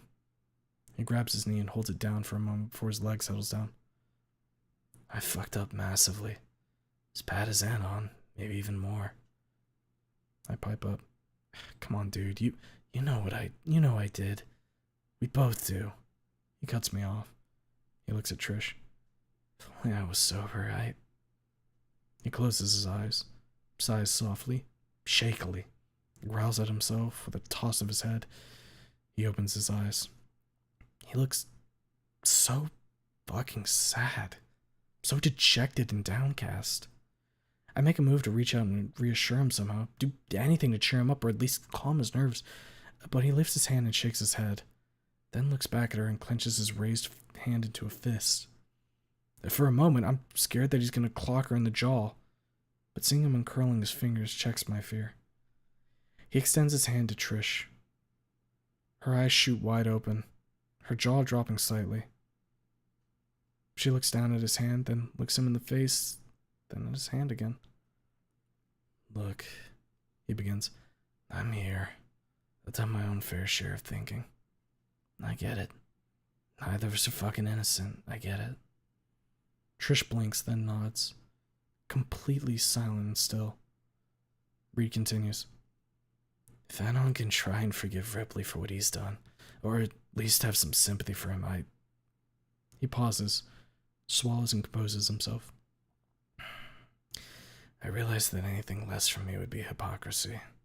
So, all this bullshit aside, I want to try. Actions, not words, Trish. I want to give us a month. See what happens. Trish blinks. Blinks again, then grabs his hand with both hands and starts shaking it, tears glimmering in her eyes as she stares at their hands locked in a vehement handshake. Yes. Yes, fuck yes. She looks Reed in the eyes. He lets her shake his hand for a couple more seconds, then slips it out of her grasp. She lets him and puts both her hands on the table, staring at him wide-eyed and eager. Reed takes his phone out and goes to contacts. I watch him go to her number and unblock it. He then turns the screen towards her, and she, seeing what he did, tears up once more. He allows her to wallow in happiness for a moment, then pockets the phone and gets up. I'm hungry. Let's go grab a bite. Sure. I get up. You coming? I look at her. She shakes her head. I'm not hungry. Reed shrugs. Suit yourself. He starts walking towards the city. I take a step to follow him, and as soon as I do, I'm stopped by Trish grabbing my sleeve. I turn to look at her. Happy face, wet with tears, but gleaming. She holds onto my sleeve tightly, staring up at me. Thank you, she says. Fuck, thank you, Hannah. Thank you. I nod. Anytime, Happy New Year, Trish. She smiles and lets go of me. It'll be a really fucking happy one. Have a good one, Anon. I nod again and turn to follow Reed. I quickly catch up to him, and as we exit the beach, I look over my shoulder to see Trish, sitting alone at the picnic table, with her face in her hands, crying happy tears. Reed takes me to some small bar place. I get a cheeseburger with a side of fries, while Reed gets a steak.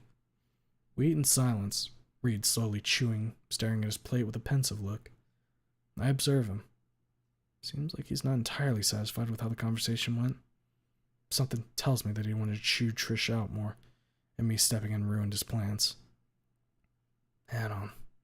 I quickly look away, then back at him. He's not looking at me. Thanks for speaking up. He pauses. He puts the steak down and wipes his hands into a large napkin. I would have probably said something I'd regret if you didn't step in. Yeah, opening my mouth when it's necessary is a lesson I learned the hard way. Don't mention it. I throw a fry into my mouth. I'll mention it as much as I want. He chuckles, then turns serious. I mean it, dude. God damn it.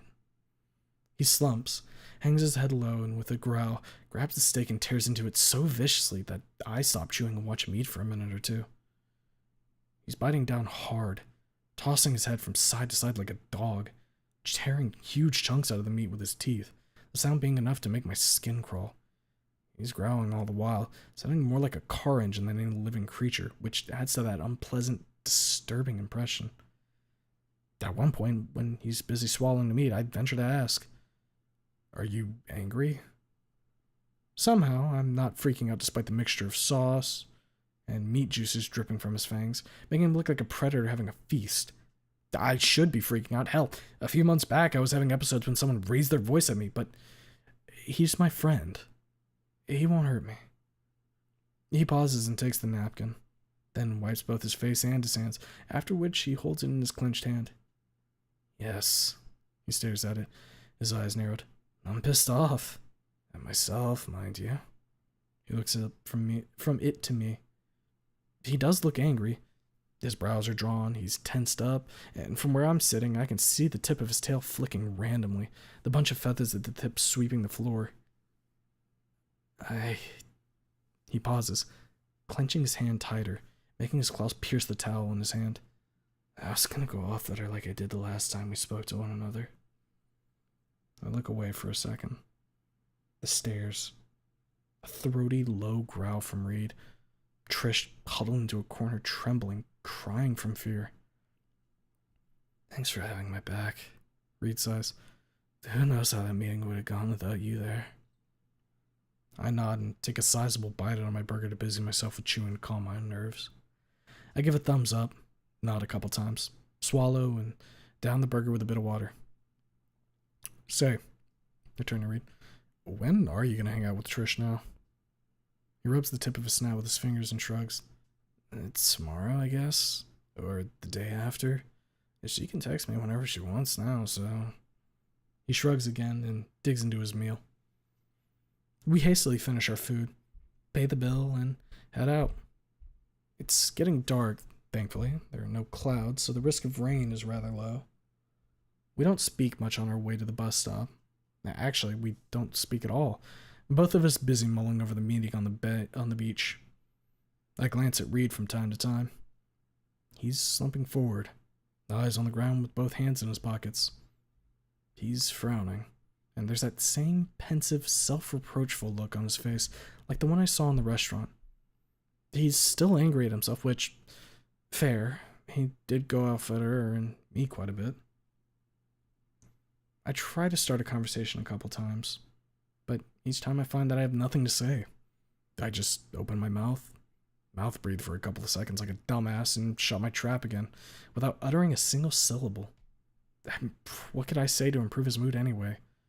I don't think anything could improve it, save for a meeting with Rosa. Thankfully, it's coming pretty soon. We finally make it to the bus stop, with our bus arriving not long after. As soon as we get in, my phone starts to buzz and ring. Reed pays for the fare, while I fish my phone out and check the caller ID. As soon as I process what I'm seeing, I freeze. My heart starts pounding in my chest. For a moment, my mind is blank. I blink repeatedly and stare at the screen in such a state of surprise that casual observer could mistake me for a catatonic person. Incoming call. Lucy's hospital. The jolt I get when the bus suddenly starts moving snaps me out of it. I gesture at Reed to find us vacant seats. He glances at me, then at the phone, looking a bit confused by my imploring gestures, but does as I ask him. As soon as he goes back to the back of the bus, I accept the call. Hello? Hello? Am I talking to Mr. Anon Y. Mouse? It's the same doctor whom I called and talked to repeatedly for the past 3 months, and who declined my request to visit my sweet, sweet girl every single goddamn time. If I remember correctly, his name is Mitchell. Yes, I grab a pole and wrap my arm around it, pulling myself close. Somehow I managed to keep my voice under control, even though my heart is playing a whole symphony on my ribs. You've requested permission to visit your girlfriend, Miss Lucy Aaron. He states what we both know well, but that may just be a formality he has to keep. I have good news. No. No fucking way. After consulting her therapist and much deliberation, we've decided to grant your request. The doctor continues. Will you be available on February 5th? Yes. Yes. I repeat, louder and more clear. I'm glad to hear it. Your visit will be scheduled at 10 in the morning in the visit room number 7. 10 in the morning, number 7, February 5th. Got it. Yes, Dr. Mitchell confirms. Please don't be late. He adds, putting strong emphasis on each word.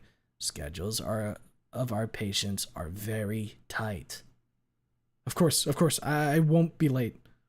Very well. Have a nice day and Happy New Year, Mr. Mouse. I wish him the same. He hangs up. I pocket my phone and head to the back of the bus where Reed is waving at me over the heads of the passengers. Who was it? He asks as soon as I plop my ass down in the seat. They called me from that hospital Lucy's in. I have a visit scheduled. His eyes widen. His pupils shrink. His mouth opens slightly. The state of surprise lasts mere moments, though, and before I know it, he's patting me on the back, laughing in my ear. It's great, dude, he calls out. You'll have to tell me how it goes, okay? I nod and give him a thumbs up. If you get something pretty for my birthday first, I jokingly say. He nods with a very serious look. Of course, bro. I already have something in mind. He lays against the backrest with his hands behind his head. Man, you'll finally be seeing Lucy after all this time. He glances at me without moving his head. Exciting, huh? Yeah. I nod with a smirk. When? February 5th. He deflates a bit hearing that. Well, talking to that doctor, I was hoping that they'd schedule my visit for January, but you play the game of life with what cards you're given. Call me after, alright? I could use a bit of news from the home front while settling down over in New Kansas. I smirk and assure him that'll be the first to know how it all went. He sighs, his smile widens, and he turns his head towards the window. Well, I do a pretty good job at making myself look confident. So good, in fact, that Reed starts joking about me being a bit too eager to see my sweet, sweet girl. Deep inside, a seed of doubt takes root. Just like that time I went to visit Lucy in prison with Marisa. Visions of my sweet, sweet girl welcoming me with tears of happiness and loving embraces become twisted by that doubt. Its dark tendrils choking out the happiness and anticipation of the upcoming meeting. I shake these doubts off for now. There'll be time to worry about this crap after the New Year's party. I don't want to ruin the mood with my sulkiness. Hour and a half later, we're walking on the side of the road leading to the farm, with street lamps lighting our way forward. It's evening, not even 7 o'clock, and yet it's almost pitch dark out. We arrive at the farm, where Rosa waits for us on the porch. She waves over at us as we approach, bearing us both in questions about where we've been and what we've been doing. The brunt of explaining falls onto Reed, which he handles skillfully and swiftly, taking Rosa inside as he tells her about the meeting between us and Trish on the beach. The hubbub of voices and music coming from inside is cut off by the door. I stay outside, standing on the porch with my hands in my pockets, staring up at the stars. Just 3 months ago, I fantasized about being as cold and distant as those stars. How I could just shrug everything off and go on existing without a care in the world. I snort. Bullshit. I shake my head and go inside the house. As soon as I step over the threshold, I'm enveloped by a din of voices, music, laughter, and singing, all melding into a pleasant, familiar cacophony, which, while almost loud enough to be deafening, is not unpleasant at all. I stand in the hall with my jacket half unzipped, listening to the voices of the family. My family. I'm the luckiest son of a bitch in the world. I smiled at myself and pulled the zipper all the way down. Here you are. I gasp and look up. Felipa is holding my arm, laughing at how much she startled me. Dios mío, tia, I exclaim. You want to give me a heart attack or something? She snorts and pats my shoulder. No seas estúpido, she grins. Take that jacket off and come. I hang the jacket and enter the hall, where I'm hit by a storm of voices. Some of those voices are singing, some are talking, some shouting, some laughing. The owner is either sitting at the long table under one of the walls, or milling about in the living room, or the kitchen, or dancing. Reed and Rosa are amongst the latter. I stop next to the hall door, watching the two swirl around on the makeshift dance floor at the end of the room opposite the kitchen floor, dashing between other dancers, laughing, bright-eyed, happy. There's no trace of foul mood that's been sticking to Reed like mud since the meeting on the beach. Only blissful happiness. I don't get to make such exalted observations for long, as I feel the familiar, firm grasp of my rowdy aunt's hand, and her pulling me towards the very place I've been watching just moments ago. I resign myself to my fate, partially because there's no way I'm beating a dino in a contest of strength, partially because I want to forget, at least for a moment, about the worries sprouting in my chest. We dance and dance and dance. The world becomes a blur, a smear. No shapes, no sounds, no faces, only music and motion. I don't switch dancing partners this time, sticking with Felipa until my legs are sore and I sway on my feet like a drunkard. I thank her for the dance, for which she pinches my cheek and pats it for good measure. Ow. I really should tell her not to do that. I stumbled towards the table, sit down, and pour myself a glass of water. As I drink, I notice that Alicia is sitting right next to me. She gives me a quick glance, then turns back towards the dance floor, watching the two families mingle in a flurry of music and motion. She glances at me a moment later, opens her mouth, closes it, shakes her head, and gets up and goes into the kitchen. I don't follow. I'm left alone for a while, everyone busy enjoying the party. And even though I'm surrounded by laughter, music, and people that I love, I can't stop the dark thoughts making their way into my head, even with all these things around. Lucy. How will she react upon seeing me? Will I be able to handle seeing her in whatever state she'll be in on the day of my visit? There's been complete radio silence between us ever since the trial. Not a phone call, not a letter, a written note, nothing. Come to think of it, we didn't see each other that many times since the shooting. I was so busy with my own bullshit that I completely forgot about her at times. She might as well have been... With an angry snort, I pinch my thigh. I pinch it so fucking hard it hurts. Oh, it hurts so much, but the pain is good, in a way. Cuts through the dark mist, seeping, obscuring my thoughts, helps me think more clearly. Don't think shit like that, I mumble. Don't. She's alive. She is alive. It's all that matters. Someone puts their hand on my shoulder. I gasp and jump in my seat, almost dropping the glass. I look up and behind me. It's Marisa. She's very concerned. Is everything okay, Mio? She asks, sitting down next to me. I look at the glass in my hand, then set it down. It's about Lucy, Mom.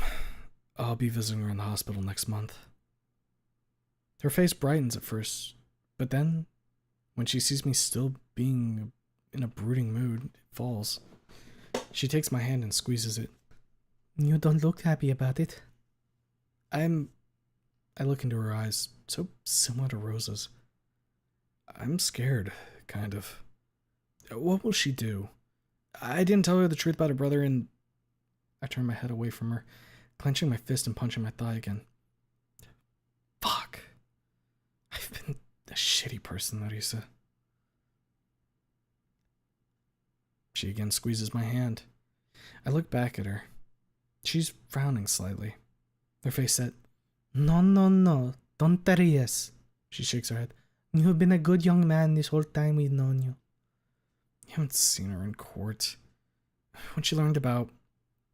I pause, shake my head and make a move to rise, but fail due to Marisa reaching out and putting her hand on my shoulder, holding me down. I grip my teeth, looking neither at her nor at anyone else, keeping them glued to the floor. She pats my hand, and I tense up and am about to ask her to let me go to my room when she speaks. Mijo, Rosa told me about what happened at court. Of course she did. God damn it, and this was such a nice party. Why do I have to ruin everything? Sorry, Mom. I'll just make another move to rise. I want to go to my room, Mom. No, she keeps me down. You can't be alone in such a bad mood. This bad mood will ruin the party, Mom. I don't want to. It won't. She pats my hand. Rosa, hija, ven aquí. Rosa's response is barely audible over the music. Ya voy, mamá.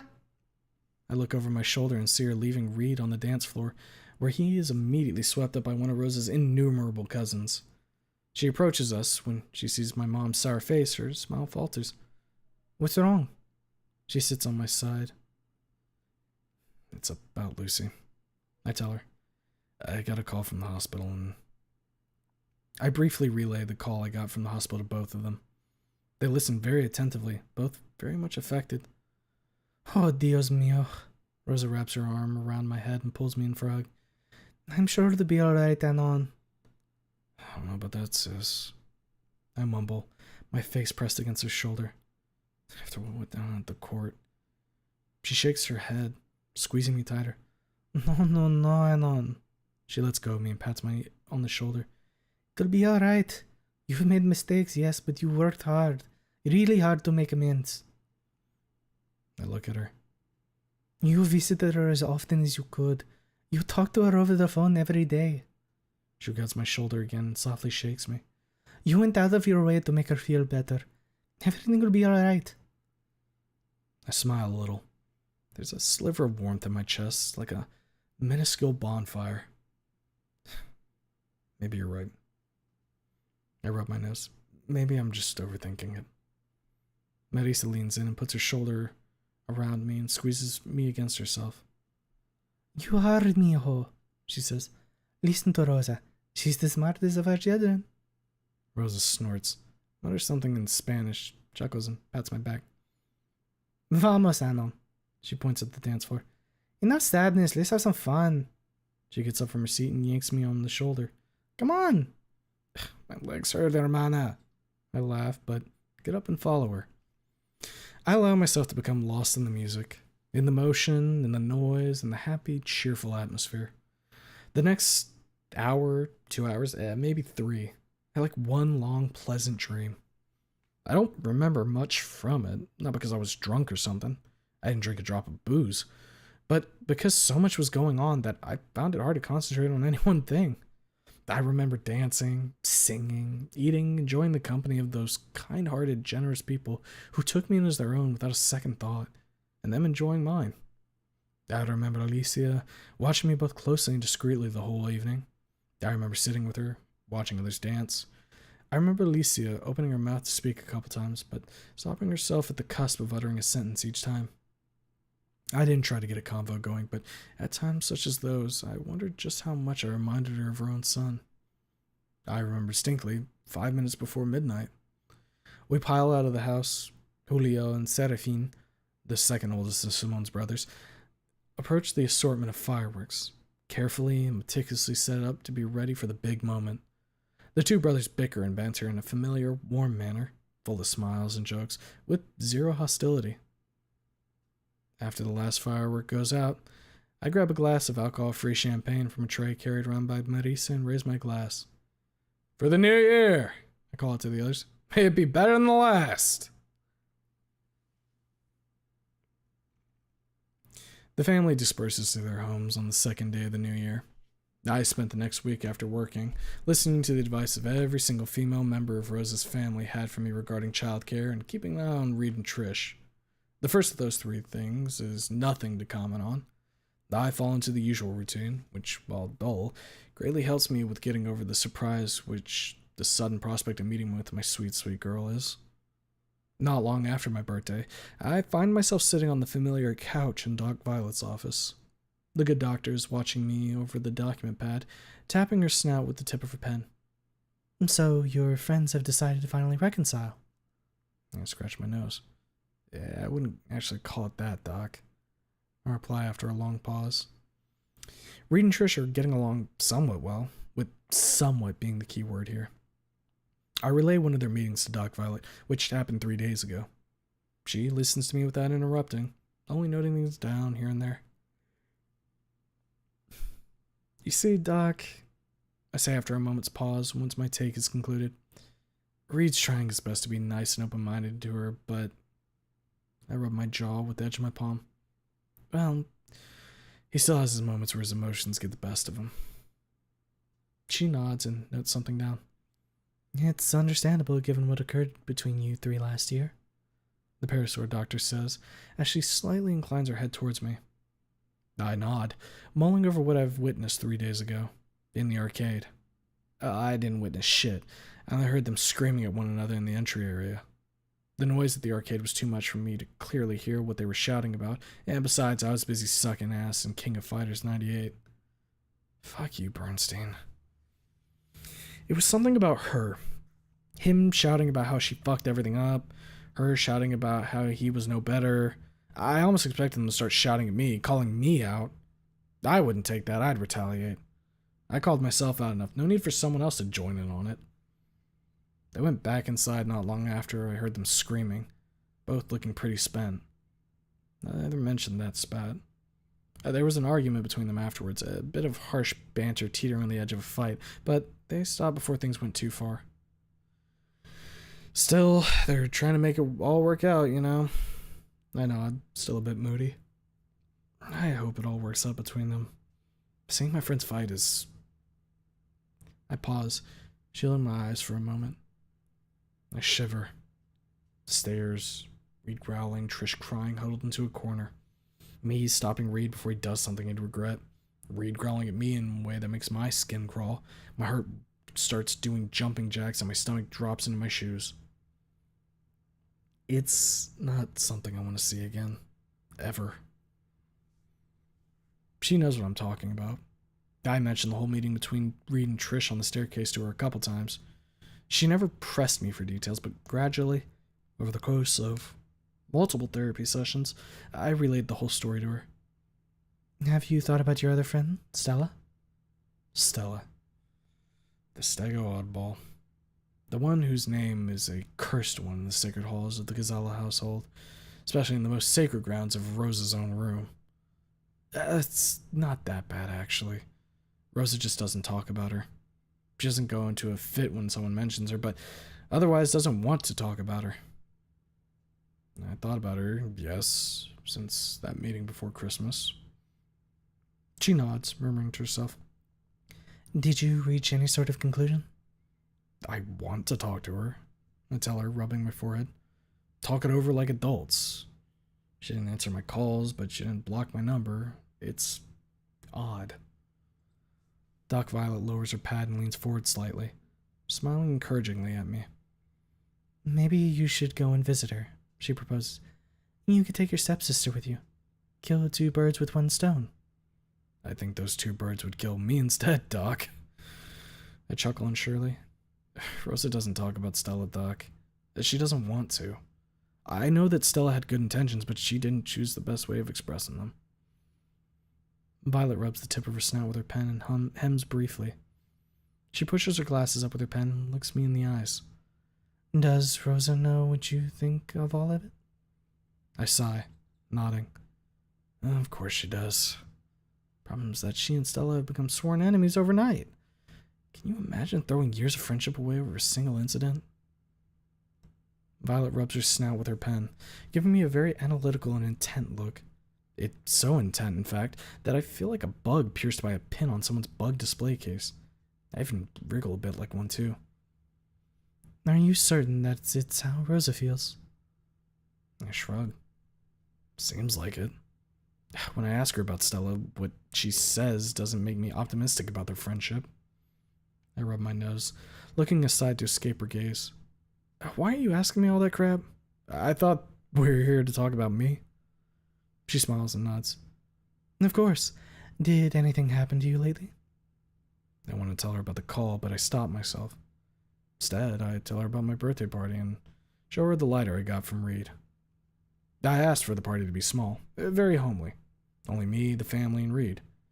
I invited Trish, but she said she couldn't come. She got me a present the day after, a book on music and a box of guitar picks. I almost joked that she should have bought me some spare strings, but I realized in time how retarded that would be, and instead just thanked her. Violet nods and notes everything down, glancing at me from time to time with a kind interest. After I'm done, she checks the time and sets the document pad on the table. She folds her hand on her thighs, studies my face for a moment. Anon, before our next meeting, I want you to think over my proposal concerning Stella. I understand that very little time has passed since your... She pauses, her face hardening for a split second before resolving itself into a pleasant smile. Meeting with her. I shiver at the memory of her silently fuming when I told her in full about my meeting with Stella during our last session of yesteryear. Never before or since have I seen her grip the pen so hard, nor have I seen her compress her lips so tightly. I heard her curse, which she quickly masked with a cough. She was slightly pale when I was leaving the office. I stayed behind for a moment and listened in at the door, only to hear her cussing Stella out, and so angrily and viciously that I hauled ass out of there, lest she find me snooping. Yeah, it's been like... I scratched my nape. Like 3 weeks, I think? She nods, kneading her hand with the other. While her behavior towards you was what it was, she kneads her hand some more. You should reach out first, especially since, as you mentioned, she avoids contact. I rub the tip of my nose. I'll think about it, Doc. I nod. Thanks for listening to me ramble. I grin. That's what I'm here for, Anon. She turns off the recorder. Have a good day, and see you next week. I get up and finger gun her. You know it, Doc. Bye. I leave the office and then the hospital. I head out to the city center where Trisha and Reed want to hang out. My mode of transportation? Bus, of course. On my way to the meeting spot, I think about my wasted opportunity. The more I think about it, the more obvious it becomes that I should have told Doc Violet about that phone call. She's a psychologist. She could have advised me on how to handle a situation like this. Next week. I'll tell her next week. Having made that promise to myself, I let my thoughts wander. They don't wander for long, as they very quickly converge on one object, said object being, of course, my sweet, sweet girl. I wonder if she'll be as sweet as she used to, after 3 months in the psychiatric hospital. I feel like I was going crazy after a month. I can only imagine what she's going through. It's weird, anyhow. How her doctors blew me off for so long, and all of a sudden, they asked me to come over and see her. Did she have a hand in their sudden change of their modus operandi, as Doc Jones would put it? Maybe, maybe not. Maybe she just got better. I won't know until I go to see her. I hope I won't pussy the fuck out. The bus comes to a halt at my stop. Reed and Trish are already there, eyeing each other with reserve. He's standing with his hands in his pockets while she crossed her arms and looks up at him like a small, angry dog ready to bite.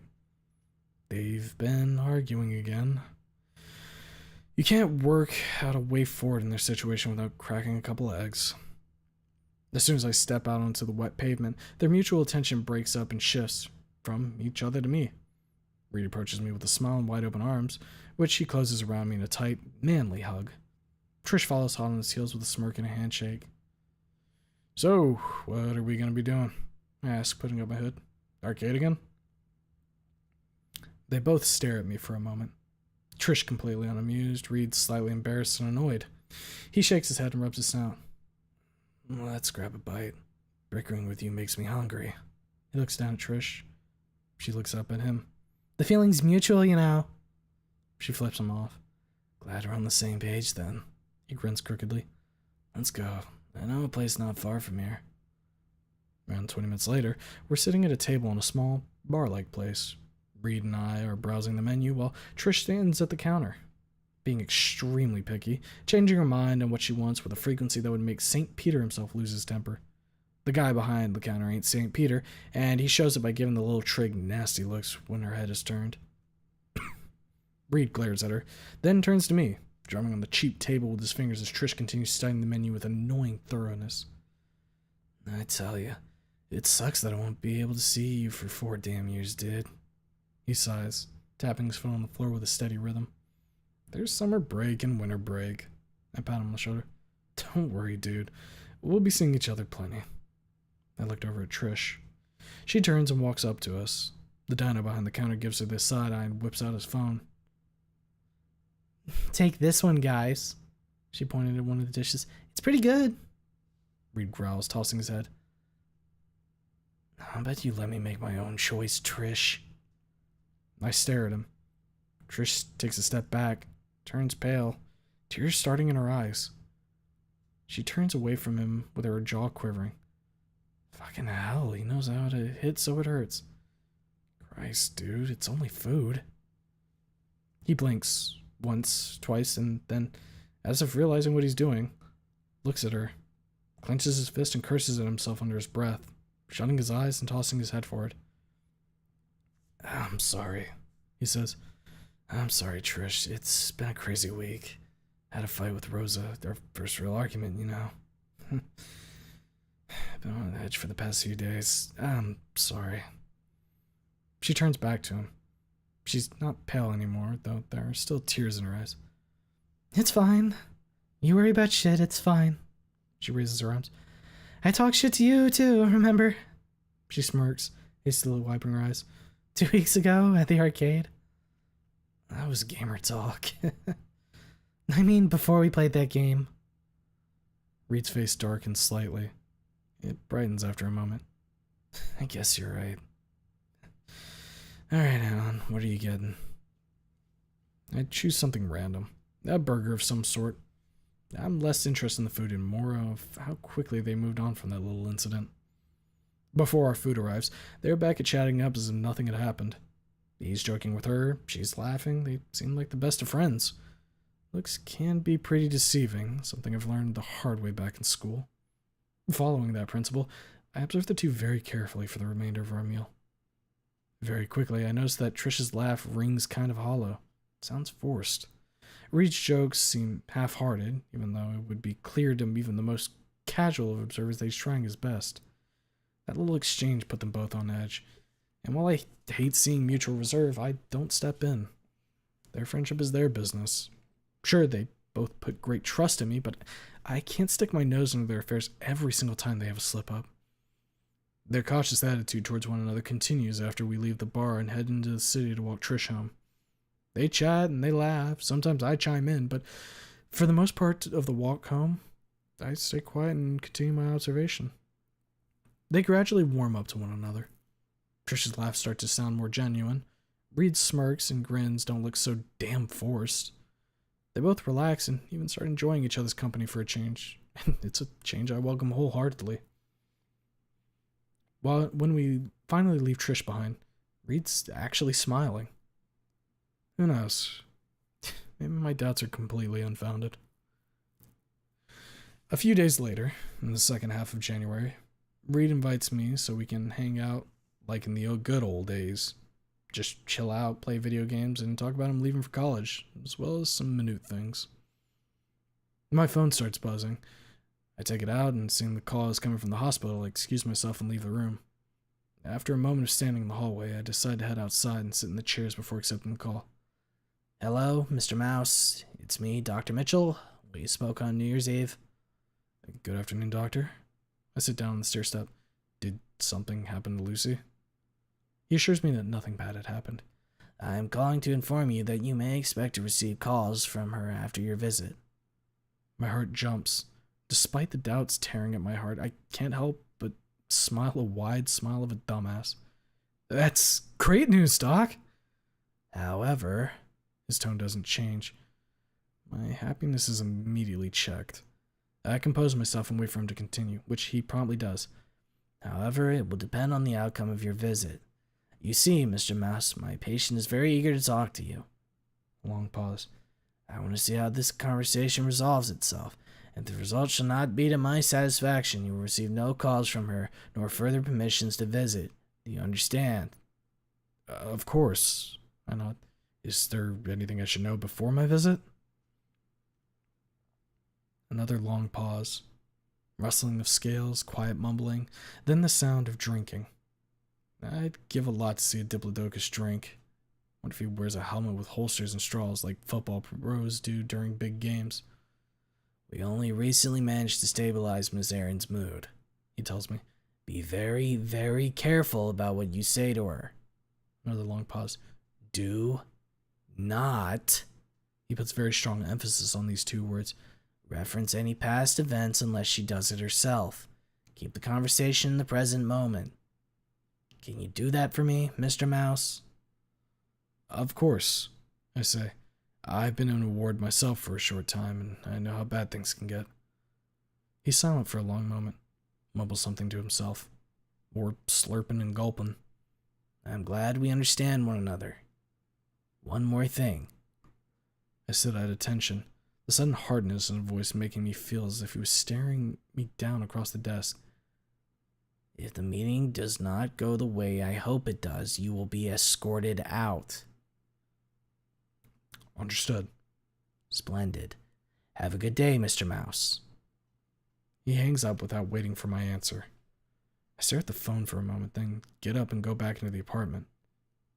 What is this guy's deal? If he's such a cold bastard to his patients, no wonder it took him so long to stabilize Miss Erin's mood. Or maybe her mood was stable for longer and she just didn't want to see me? I pause with my hand on the doorknob, my stomach tightening. And with a snort, I shake my head. No, it was the ward. Meds. That Nazar died fucked her up. That's it. That's all there is to it. There's no grand conspiracy against our relationship. I open the door and go in. Linda notices my sour mood as soon as I step in the living room. She pauses and turns from her newest painting, giving me the most knowing and intent look. Is everything okay, Anon? I look at her. She looks genuinely worried, frowning and smiling like that. I can't let her worry much about me, so much about me. She's got 2 boys to worry about, one of whom will be leaving her nest soon. Nest. It's funny because she's a dinosaur. I'm fine, Miss Card. I rub the back of my head. I was talking to a friend. She narrows her eyes, but opens them back up again, nods with the most pleasant smile I've ever seen on a woman, then turns back to her painting. This one reminds me of a forest by the sea, or stripes of meat in a platter of green sitting next to a blue mug. Well, I won't be stopping you. She flicks her brush at me. Phew, I need to concentrate. I leave her to her work and head back into Reed's room. He looks up from the game almost as soon as I step inside. Who's that? Lucy's doctor. I tell him. He gave me some advice about my visit. I look at the screen. He pauses the game and sets the controller down, inclining his head. His knee starts bouncing up and down, up and down. He doesn't notice it at first, but after a couple seconds, he suddenly grabs it and holds it down with a soft growl of annoyance. His leg still jerks slightly, despite his efforts. I sit down next to him, take the controller, and unpause the game, while he regains his composure. When his unruly appendage finally submits to his will, he lets go of it and rests his elbow on that knee instead, leaning forward, watching me mow down rows upon rows of alien scum in some generic sci-fi shooter. He sighs shakily. I don't think I can handle it myself, you know. Seeing her in such a state, you know. He glances at me. I hadn't visited her in prison once, dude. He reminds me. She probably thinks that I hate her. Bullshit. I glance over at him. She doesn't hate you. It was me who fucked up the hardest after all. He swings his head around to face me, his snout cutting through the air at Mach 10, making a swish that would put a knife to shame. Really? He pauses, clears his throat, and repeats the word, more confident this time. Nah, man, I don't know about that. I shrug. I mean, if she wants to see me. I look at him. You have a chance, bro. A big chance. Huge. Oh, okay. He looks down at his knee as if expecting to betray him again. I'll call the hospital today. What's it called? White Wings Mental Hospital. He whips his phone out. I continue to play the game for a couple minutes as he looks up the contact info at that place. And after he'd put his phone away, I pause the game and turn to him. He returns the look. You know, I've noticed something about you and Trish. He tilts his head to the side. What exactly? You've been really reserved with her. Remember that time we went to Dynamo's? He snorts and shakes his head, then leans against the backrest with his arms crossed as his eyes stuck to the ceiling. First, we were eating pizza. You can't really talk with your... Oh. First, we were eating pizza. Can't really talk with your mouth full. Second, you went with Mo to the back room so you didn't see us talk after. I fiddled with the control sticks, murmuring to myself.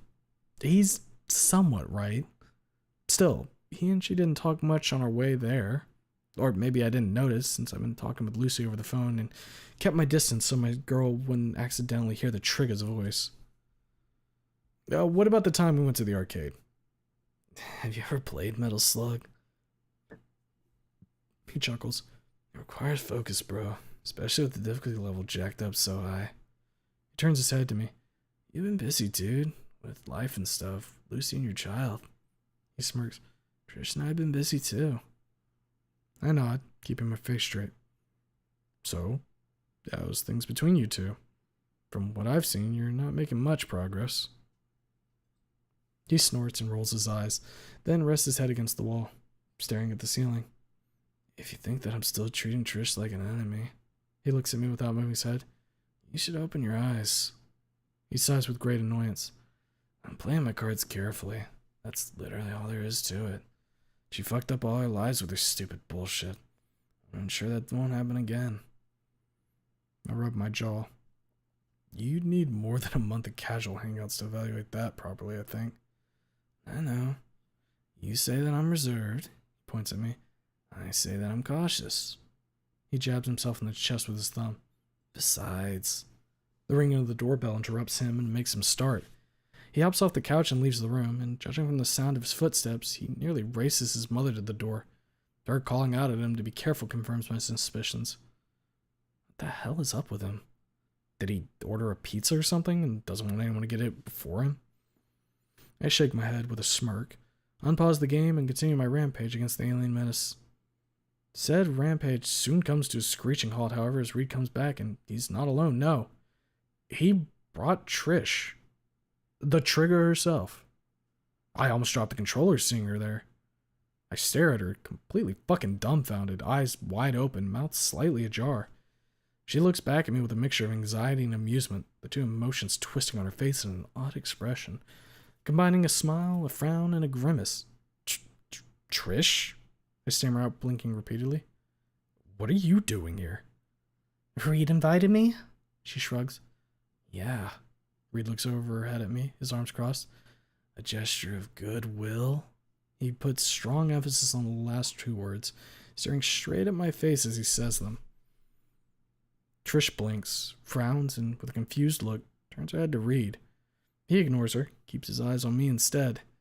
The trigger crosses her arms and snorts, gaze shifting back and forth from him to me. Is there something I don't know? A lot of things, but this one's not important. Reed replies. Just me and I don't know how to talk. That's all. Trish's brows narrow and shoot upwards at the same time, which, when combined with the look of confusion on her face, makes her look so fucking comical that I can't help but laugh. Her upside-down frown deepens, which, in turn, increases my own amusement to the point of me chuckling and shaking my head at the trigger. Okay? She looks at Reed. What is he about? Beats me. Reed pats her shoulder. Get in. This unexpected meeting goes by without any major hiccups. I mentioned the call I got from Lucy to Trish, who's extremely hungry for any news concerning my sweet, sweet girl. Hearing about my idea for Reed paying Lucy a visit, she rounds up on him and starts imploring him to go, forcing him to explain that he already made a decision to try to do it. To say that the little trig is overjoyed would be an understatement. She's gleaming, very fucking happy about Lucy willing to see us both. Her happiness is checked by a pang of sadness, which makes her pause, look away from both of us, and clench her fists, shutting her eyes very tightly. I look over at Reed. He doesn't say a word. We both know what the reason for Trish's sudden mood shift. Lucy will never want her to visit. Most probably, she'll never want anything to do with her. I start to wonder how Lucy would react that Reed and I are making friends with someone who was the mastermind of her downfall. Come to think of it, it was both Naomi and Trish. Naomi, you made her worse. I blink and freeze. Cold mixture of pure dread and guilt gripped me like a vice, squeezing my chest like a ring of steel. But does it matter? I'm dead. She killed me. The high-pitched, cheerful laughter of the apricot manipulator booms in my head for a moment, growing louder and louder before I quash both the sensation of dread and the phantom sound under the weight and strength of my will. Not today, Naomi. My two companions didn't notice my moment of weakness. She focused on her own misery, he focused on her.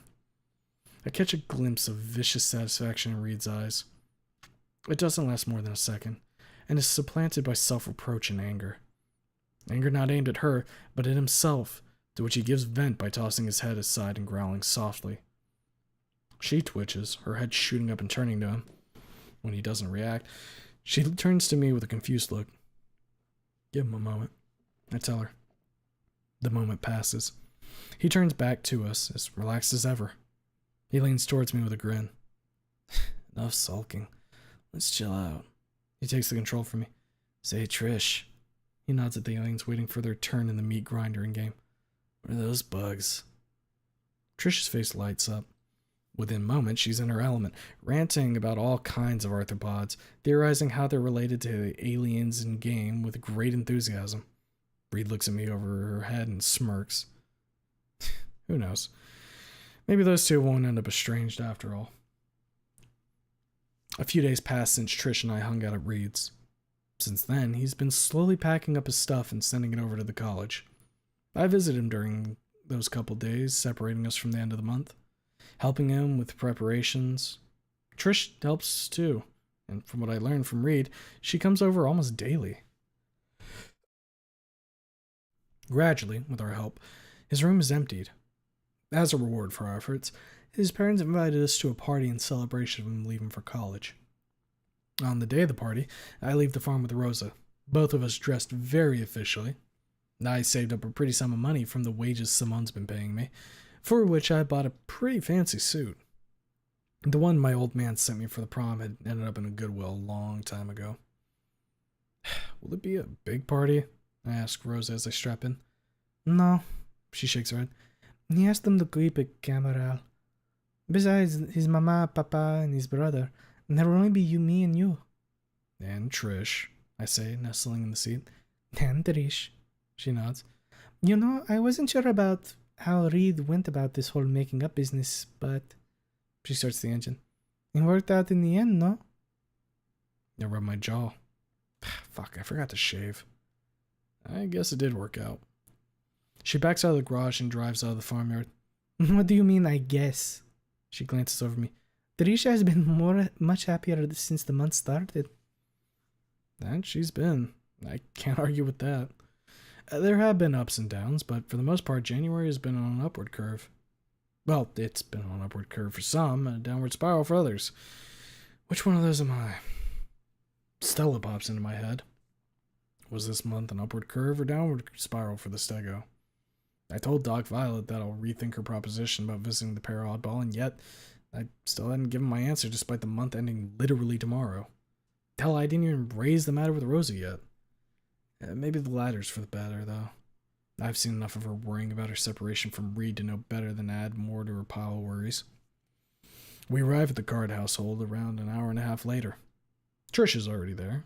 She waves at us as we leave the car and walk over. She hugs out with Rosa and shakes my hand. So, this is it, huh? She looks at the door. A few months ago, I couldn't even imagine myself going to a party at Reed's place. Me neither. I rolled the lighter between my thumb and index finger. Trish glares at me and fist bumps me on the chest. I chuckle, rubbing the sore spot, and flick her horn. She blinks and snorts. Rosa looks from me to her, shakes her head, and points at the door. Stop acting like children and come. We follow her inside, exchanging looks, smirks, and nudges. She looks at us as the three of us ascend the stairs, catching us in the midst of a fierce nudge duel. Like children. She shakes her head. We arrive at the door. Rosa rings the bell. Linda answers from the other side. I'm coming. She opens the door and ushers us inside in a shower of greetings. As we undress, I noticed that Trish had put on a very modest dress. Kind of out of character for someone so boisterous, but people change. I sure did. Whether that change was for the better or the worse, that remains to be seen. The rest of the family is already assembled at the table. They get up to greet us, and soon after, we're all at the table, listening to one of Scott's morbid anecdotes about a particularly nasty murder case. I tune them out, focusing on Reed and Trish. They had their ups and downs, sure, most of which I missed, being busy with my own problems and duties. There were many more arguments like the one at the arcade, but there were even more moments like the one I witnessed in his very house. They're talking, laughing, joking with one another, just genuinely enjoying each other's company. It warms my cold, cynical heart to see these two getting along so well after such a long period of being estranged from one another, but there's still a pang of doubt. What will it be? Will they come back together as friends, or will they say, well, we tried, and go their separate ways? Oh, Reed's talking, saying something to his mom. He's looking at me, nodding at the front door. He pats Trish on the shoulder and gets up. She gets up also, quickly followed by me and Rosa. I hear him imploring her not to follow as it's a private matter, while me and Trish are dressed up to go outside. She relents after a hug from him. I spy her booping his snoot with her finger and laughing, then going back to the table. He watches her go with a soft smile and that same damn dreamy expression I saw on his face when he first fell for her. We leave the apartment and descend the stairwell in complete silence. Even though both she and him are completely quiet, I sense no tension between them. Reed's walking with his hands in his pockets, smiling to himself, probably thinking of Rosa. Trish keeps her eyes forward. Her face is set, but the look in her eyes is hopeful. We get out into the street and continue our quiet stride up until the end of the street, where Reed turns to Trish and clears his throat. Taking his hands out of his pockets, he's been very pensive since we first left the building. And now this expression is at its strongest. So, Trish looks up at him, then nods. So, the month's over, he says, sticking his hand behind his belt. It's been a bumpy ride, Trish. You aren't the easiest to work with, you know. Atriga snorts, tossing her head up with a smirk. I can say the same about you, Reed. You have a way with words. She inclines her head, as if in a show of respect. I can't help but notice a slight tremble in her voice. She's putting on a tough act, but she's nervous. She's unsure as to how things will go from here on out. So am I, but I don't have anything to say, so I can just put on a mask of confidence. You showed me one hell of a time in that one time in the park, he says. I thought you were going to punch me there. Remember on the bluff? She retorts. You weren't a nice little angel yourself, dude. He snorts and nods a couple times. He turns away from us, watches the traffic for a moment, then, with a soft sigh and barely noticeable smirk, turns back to us. Let's just call it a draw, eh? He nods at her. We had ups and downs, both of us. Yeah. She nods. Not only is her voice trembling, she herself is. That tough act won't last much longer, Reed. It'd be lovely if you'd kindly move on to what you were here to say. All right. He nods as if he heard my thoughts. He turns to her fully. Look, Trish. We're not friends. She opens her mouth, ready to shout, but stops when he lifts his hand. But this month is a good start. He extends his hand. Let's stay in touch, okay? She looks at his hand, then at him, and then with a stifled cry and tears in her eyes, jumps at him and wraps him in a tight hug, laughing and thanking him at once. Reed throws his arms up, surprised, but then slowly lowers them and hugs Trish back. She trembles when he does that. Her emotions quickly get the best of her, and the laughter melts into sniffles, which in turn become sobs, racking her whole tiny frame as she cries the tears I know she's been holding back ever since that day on the stairs. She clings to him hard, very damn hard in fact, just as hard as she clung to me in the hospital on her second visit. Gradually, she settles down. She lets go of him and looks him in the eyes. Thanks, Reed. She wipes her eyes with her sleeve.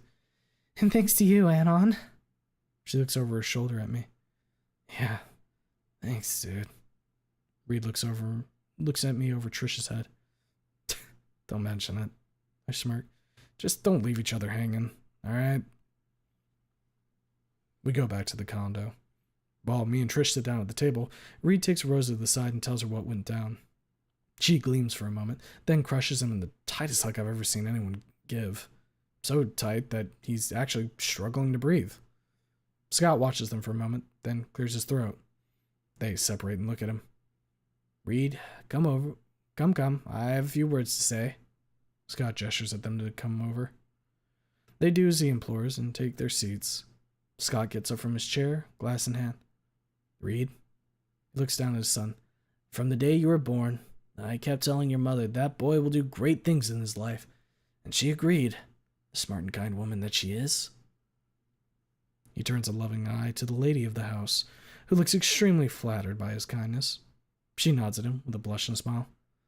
Your road to where you are now, Reed, on the cusp of a new, grand chapter of your life, wasn't always straight or clear, but thanks to your strong character and the people life was kind to surround you with, I mean us, your friends, and your extremely charming and kind girlfriend. Here he pointed out each one of us with his glass, stipulating it with a nod for each of us. Me and Trish murmur thanks. Rosa blushes and inclines her head, hiding her face behind the veil of her hair, laughing softly. Thanks to your strong faculties and the support of those around you, you're persevered.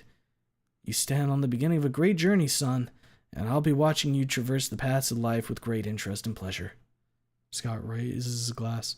Your health, Reed. May your life's journey be fruitful and fulfilling. I look up at the sky as I light up my cigarette. It's the 5th of February. This very sexy, intelligent, strong, and extremely handsome guy has been 19 years old for a month now. Still too young to smoke, but this guy's meticulously chiseled chin and stubble worthy of a Chad fool most of the cashiers. I look at the lighter. It's a storm lighter, silver and heavy. There's an engraving on the side. For Anon, my amigo. A small gift from Reed. Fuck. Now I'll miss you, man.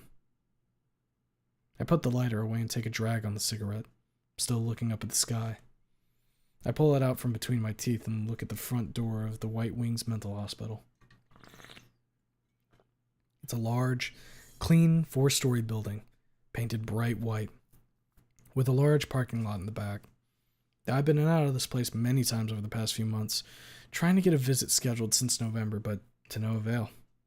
I've been blown off repeatedly, told that she's not in a stable enough state yet, and other similar things. This year's off to one hell of a start. Be careful what you wish for, indeed. It's only been around 3 months since she's been indentured here, yet it felt like longer. Much, much longer. Felt like years, actually. So much had happened. Clash with Stella, helping Samantha, Trish, everything that followed the trial. I hadn't even gotten a single look at my sweet, sweet girl. Am I ready to face her, though? It's a bit too late to back out now, since the visit had already been scheduled, and if I don't show up, they'll probably ban me from seeing her until I file an appeal or some shit. Still, am I ready? To be perfectly honest with myself here, I've been thinking of this as something that wouldn't happen for at least a year into the future, maybe 2 or hell 3. But maybe I've been underestimating how tough Lucy is. Or maybe she wants to tell me something that'll make me lose my shit and do or say something extremely rash. Maybe she wants to get me banned from visiting her. Maybe... No. They said that she wants to see me. Me, specifically. Not Reed, not any of her high school friends, me. That's gotta mean something, right? Maybe I'm just psyching myself up for something that won't be so bad at the end of the day. She just wants to talk to you, that's it. My hand trembles slightly as I take the cig out of my mouth. I clench my arm to steady my hand. I don't think it'll be that simple, Conscience. Finish that cigarette, put your chin up, and face the music like a man. Yeah, face the music. Question is, what kind of music will it be? Will it be heavenly choirs or the wailing of the damned? You won't find out until you do. You're right. I drop the cigarette and step on it to put it out, then pick it up like a good citizen and toss it in the trash can on my way in. The lobby is spacious, with the floor covered in calmly colored tiles, and the walls painted in toned down pastel colors. Kinda reminds me of the corridor in the old ward. All that's missing are the sky, grass, and flowers painted on the walls and ceiling. The lobby is almost empty, with only a couple dinos sparsely spread across the available seats. Few visits this early in the day, I suppose. I approach the desk. Nurse behind it, kind-faced Triceratops, around 40, smiles at me politely. Good morning. How can I help you? Good morning. I nod at her. My name is Anon Y. Mouse. I came to visit Fang Aaron. My visit's scheduled at 10 in the morning in the visit room number 7. She taps away on the keyboard for a short moment, reads something on the screen, nods, and looks back at me. Have you visited anyone in the psychiatric ward before? She asks. Yes. I nod. A friend. Where do I leave my phone and sign in? She reaches for a desk phone. I'll call someone to take you to the nurse's station, all right? She nods at the empty seats. Why don't you take a seat while you wait? I go and do as I'm told. As I wait, I take out my lighter and spin it between my fingers. I open it and close it at least a dozen times before another nurse approaches me from the front desk. She exchanges a few words with the receptionist, who points me out. I get up. Follow me, please. The nurse looks down at my lighter. You'll need to leave that in the nurse's station, and your jacket as well. I nod and follow her. We arrive at the station not long after. I sign in, relinquish my possessions, and follow my guide further, into a different part of the hospital, separated from the common area with a thick metal door labeled Visiting Rooms. The corridor in this part of the establishment is plain white, with zero embellishments. Really makes you feel comfortable about the coming meeting with a possibly clinically insane person, something which I'm about to do very shortly. Is Lucy really insane, though? They did proclaim her as such, but is she really cuckoo crazy? Will she be as sedated as Wendy when I first met her? Will I be talking to my sweet, sweet girl or a drugged-up, zombified version of her? Will she even be allowed to speak her mind freely, or will there be some thought policeman looking over her shoulder, ready to pounce at a moment's notice and terminate our meeting? Man, the more I think of it, the less different this place seems to be from the pen they chucked her into prior to the trial. From one cage to another, indeed. It's a much more comfortable cage than the one that she came before, but still a cage. Fucking prison. The nurse stops by the door labeled with number 7. She opens the door and leads me inside. Deja vu. The visiting area looks almost identical to the one of the hospital I've been locked up in. The only difference is the size and large Venice mirrors embedded into the wall, one of the walls. There's a table, a pair of chairs, all 3 bolted tightly to the floor. Sit down, please. I take a seat. The nurse leaves. The door behind me shuts with a clang of a lock. I feel up the edges of the table. They're lined with a thick layer of some spongy material. Preventative measures to make it hard to bust your skull open. Wonder if they have any block B in this place. Clang of a lock opening in the door before me brings the here and now back into focus. I look up from the table and put both my hands on top of it. Lucy is standing in the doorway. She looked sober, not drugged up at all. She also wasn't looking at me with anything approaching love or tenderness, but neither does she look at me with anything approaching hatred or malice. Behind her stands a tall, burly raptor orderly, patiently waiting for her to enter the room. She looks over her shoulder at him.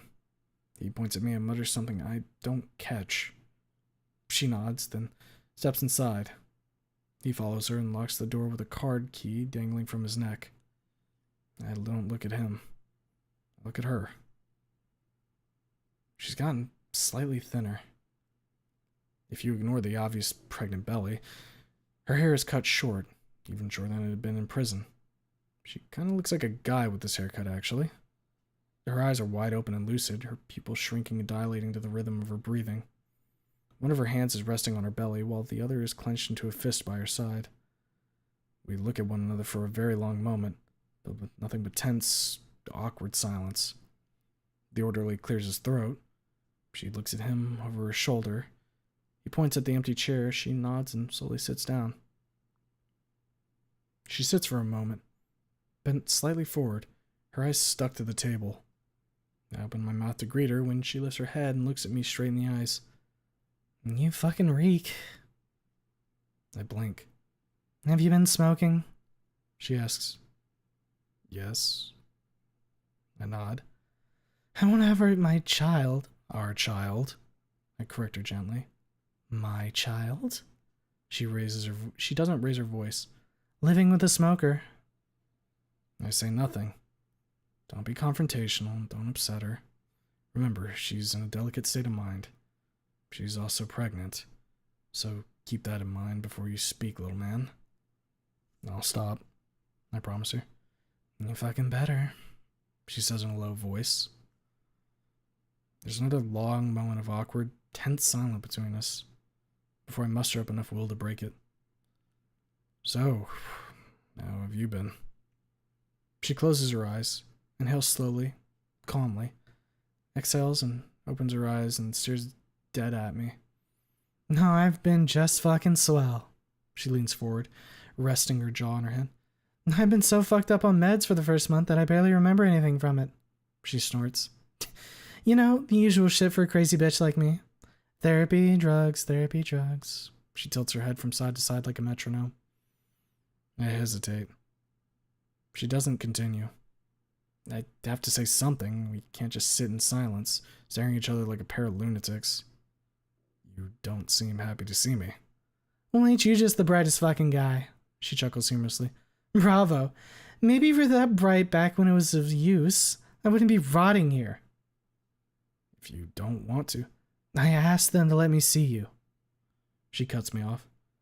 She takes a slow breath, shuts her eyes, and lets out a slightly impatient sigh. Fuck. I begged for it. This is the only reason they're letting us speak so soon. She opens her eyes and leans in closer. Otherwise, we wouldn't be speaking for at least half a year from now. She asks to see me, and yet she's acting as if she wants to punch my lights out at the very least. God, I wish those chairs weren't bolted to the floor. Could move away from her a little. She notices how awkward I am, to which she reacts with a barely audible snort. She lets go of her snout and puts her hand on the table. So, how was your Christmas? She asks out of the sudden. Did you have a good time with your new loving family? She leans in closer and closer. Were you a good boy? Did you get a lot of fucking presents, huh? Lucy, that's close enough. Sit down, please. Oh, this is the orderly. She stops and glances over at the orderly, who calmly returns the look. They're locked in a contest of wills for almost half a minute, during which time I managed to get the crazy gallopade of my poor heart back under control. She sits down, knocks on the table 1, 2, 3 times, sighs, looks at me, at the table, then back at me. I don't like that look. It's cold. Icy cold. Vacuum of fucking space cold. Under that stare, my heart starts pounding against my ribs again, quickly picking up speed while a wave of chills and tingling washes all over me as all the hairs on my body stand up on end. I can't look away from her. I want to, but I can't. Do you know what I got for Christmas? She asks me. I shake my head, finding myself unable to speak, as if the joints at my jaw turned into rusty hinges. Fuck. Stop being a fucking pussy, little man. Speak up! Absolutely fucking nothing. Not even a Christmas card. Her look turns from cold to accusatory. I blink and frown. She tilts her head slightly, a bit of surprise joining the accusation in her look. I did send you a Christmas card, I tell her. I wanted to send you a present, but your doctor said it wasn't a good idea. I did send her a card the day after my meeting with Stella. Really now? She looks over her shoulder. Mike? I'll ask Doc Mitchell, the orderly says. If someone held it back, it'd be him. She nods, then looks back at me. Contrary to my hopes, she's not looking at me more kindly than she was before. Accusation hadn't lessened in the slightest. We'll see if you were kind enough to remember that I exist. She narrows her eyes. Can I ask you something? I swallow. I know what she wants to ask me, even though I'd rather her never ask this question. It is inevitable. Even though the mere thought of it makes me turn pale, my fists clench on their own, I'll have to face it. Yeah. Why did you save me? For a moment, I'm speechless. I simply do not know what to say. I open my mouth to answer, but I have no words. Not even a single sound comes out. I sit there for a moment, staring at her with my mouth open, completely fucking dumbstruck by this gut punch of a question. Sabretooth's got your fucking tongue. She narrows her eyes. Answer my question. What can I say? What should I say? What? I did it because I love... She taps on the table with her finger.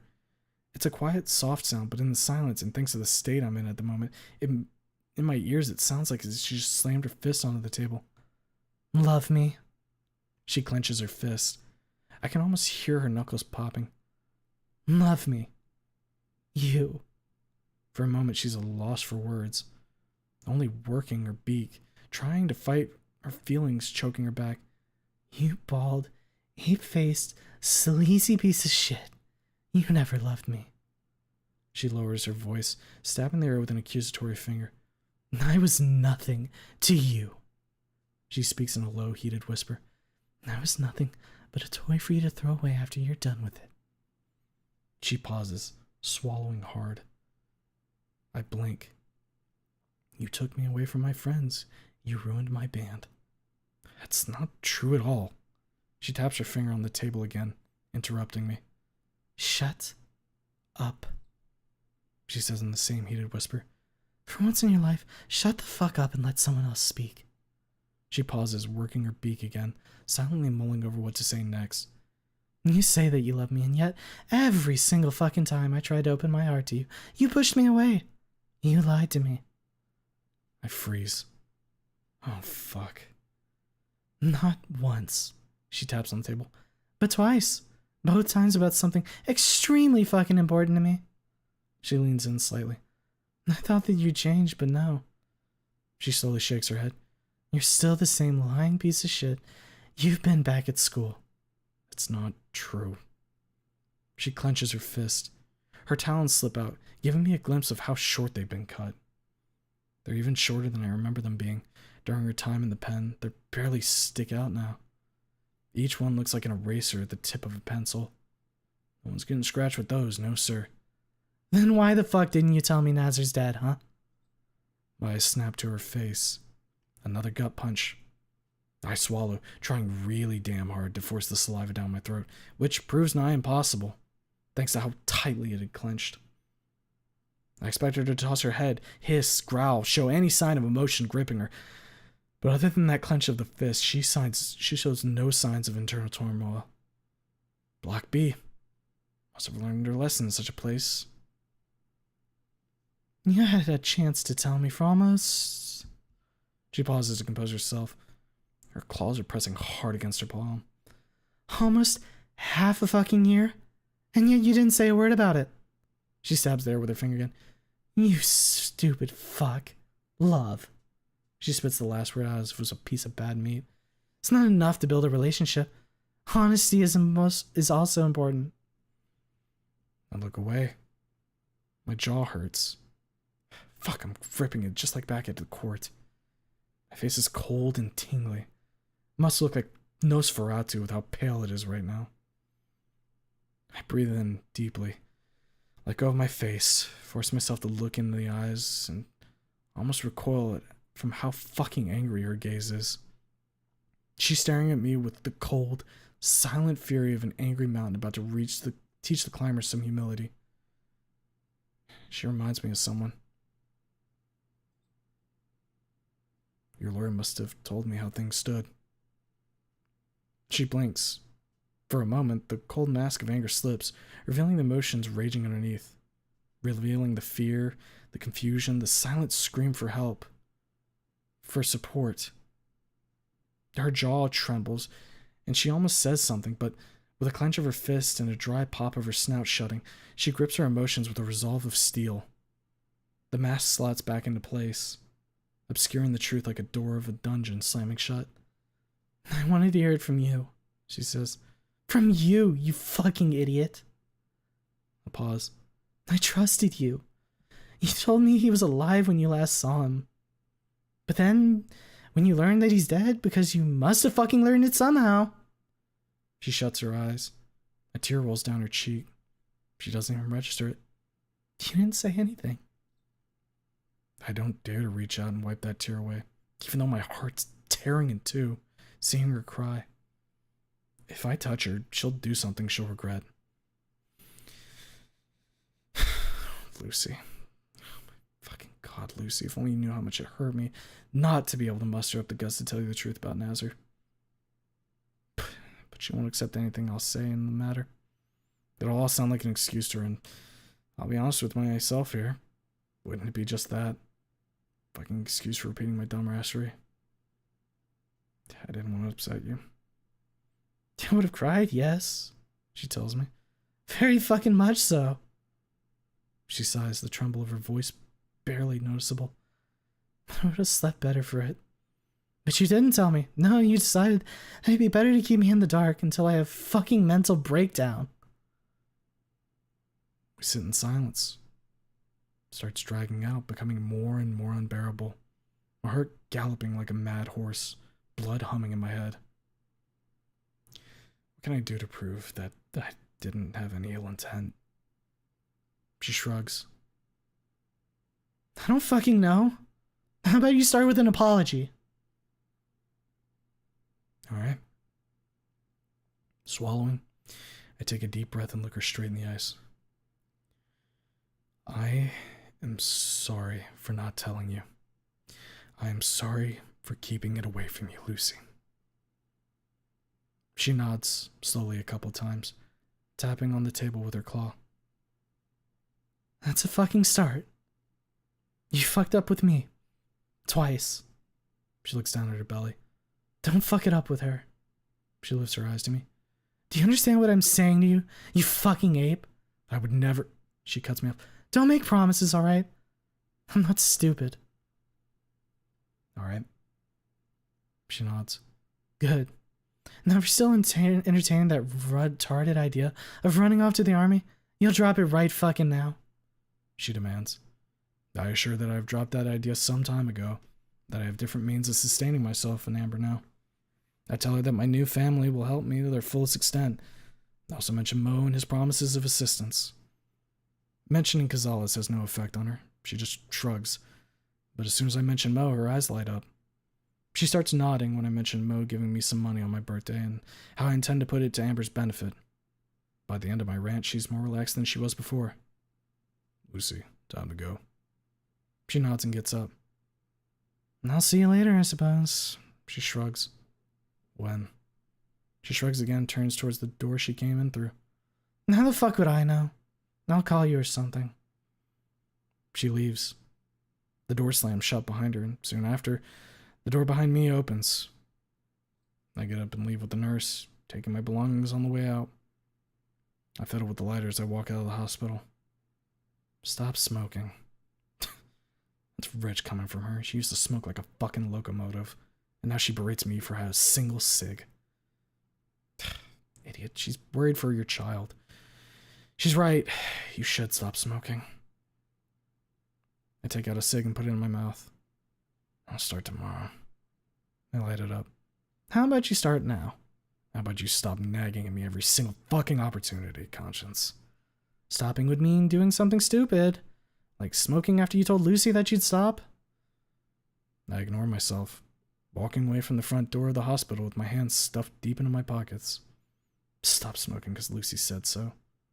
She wasn't happy with the prospect of me taking care of the child anyway. Why not just drop it in the orphanage? Does she even still love me? That thought makes me stop. My heart jumps and my stomach drop. No, I don't think shit like that. That's like this lead to dark places, and you've been in dark enough places to last you a dozen lifetimes. Shaking my head, I cast away this doubt, like a piece of garbage, and take my phone out. Without much thinking, I dial a number. I don't want to talk to Trisha Reed right about now. There's too much of a mess in my fucking head at the moment. I need someone who's neutral in all this, and someone who just fucking understands me without having to go on a long tangent. I need to talk to my big sis. Hola, Anon. She calls out. Cumbia music is playing in the background, and I hear an engine running. ¿Qué pasa? Hey, sis. I take a drag on my cig. The emotions kicked up by the meeting just now starting to settle in, making my hand shake. Are you alone? There's a long moment of silence on the other side. The rumble of the engine dies down a bit, then stops completely. Music follows suit soon after. A click. She took the phone out of the docking station. What's going on there, hermanito? She asks. I pause, sigh shakily and stop, leaning my back against the nearby lamppost. I just left the hospital. I talked to Lucy. I told you and Mom about it during the New Year's party, remember? See? She replies. Are you okay? Took another drag on my cig. I shield my eyes. I don't know, hermana. I shake my head, the cigarette hanging from the corner of my mouth. She said such things about me, about us. She mentioned Nazar. Her soft gasp interrupts me, but her surprise doesn't last long. She starts demanding to know my location almost immediately, completely ignoring my attempts at calming her down. My assurances of me doing quite well fall on deaf ears, and in a very short order, I give up the name and the number of the street I'm at. Don't you go anywhere. Do you hear me? She orders. Espera ahí, dale. Vale. I reply, nodding. I wait for some time. It's about half an hour, I think. As short as it is, within that time, I managed to smoke 3 cigarettes in total. My hands are shaking and my head is a bit light from the nicotine overdose when she arrives, but I managed to get myself into the car without tripping. She gives me a prolonged look and grimaces as soon as I shut the door. She waits until I'm strapped in before speaking. Dios mío, you smell like an ashtray. She rolls down the window on her side. You should really cut down on smoking. You're not the first to tell me that, I mutter, rubbing my brow with my palm. Whoever told you that before me is very right. She shakes her head, still looking at me. Smoking killed abuelo, you know. I glance at her. She nods, muttering to herself for a moment upon seeing my surprise before shifting a gear up and joining the traffic. Why do you think Papa hates seeing you and Philippe smoking, eh? I shrug. You gotta die of something. She frowns and reddens from anger. Not at this, hermanito, no. She shakes her head with an angry sigh and grips the steering wheel a bit more tightly. It's an awful death, from what Papa told me. You don't want to go out that way. My big mouth betrays my stupidity to the outside world again. Not the first, certainly not the last time. I should buy a roll of tape. May help remedy my bursts of idiocy to some degree. Sorry. She sighs again, anger already subsiding. Don't be sorry, just think about it. She drums on the wheel. About your meeting with her. I can't help but freeze and grip my knee like Reed does when he's nervous. She notices. Her face softens, and a light of compassionate understanding flares up in her eyes. She smiles at me. It's a soft, warm smile. One very familiar to me. It's one of the things that pulled me out of the black hole I fell into after that fucking Monday. I'm here, hermanito, she says softly. Everything will be alright. Will it be? I sigh, hiding my face behind my hands. Will it really be? Tell me about the meeting. About how it went.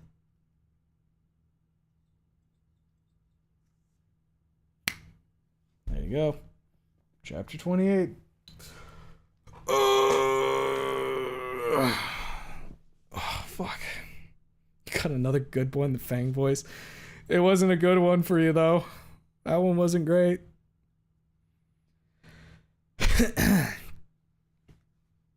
Fantastic. Love Big Sis Rosa. Rosa's St. Carrie so much, brings a tear to my eye. Yeah, we love Rosa.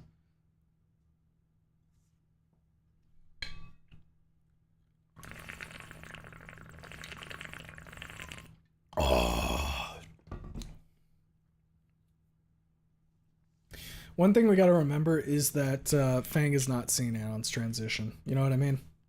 She's been cooped up in both prison and a mental hospital. She hasn't gotten to see all the progress like Anon's really made in becoming a better person and whatnot. And how at the time when he was doing the lying, he was going through his own fucking battles and trying to mentally like survive. So it's understandable both of their sides completely.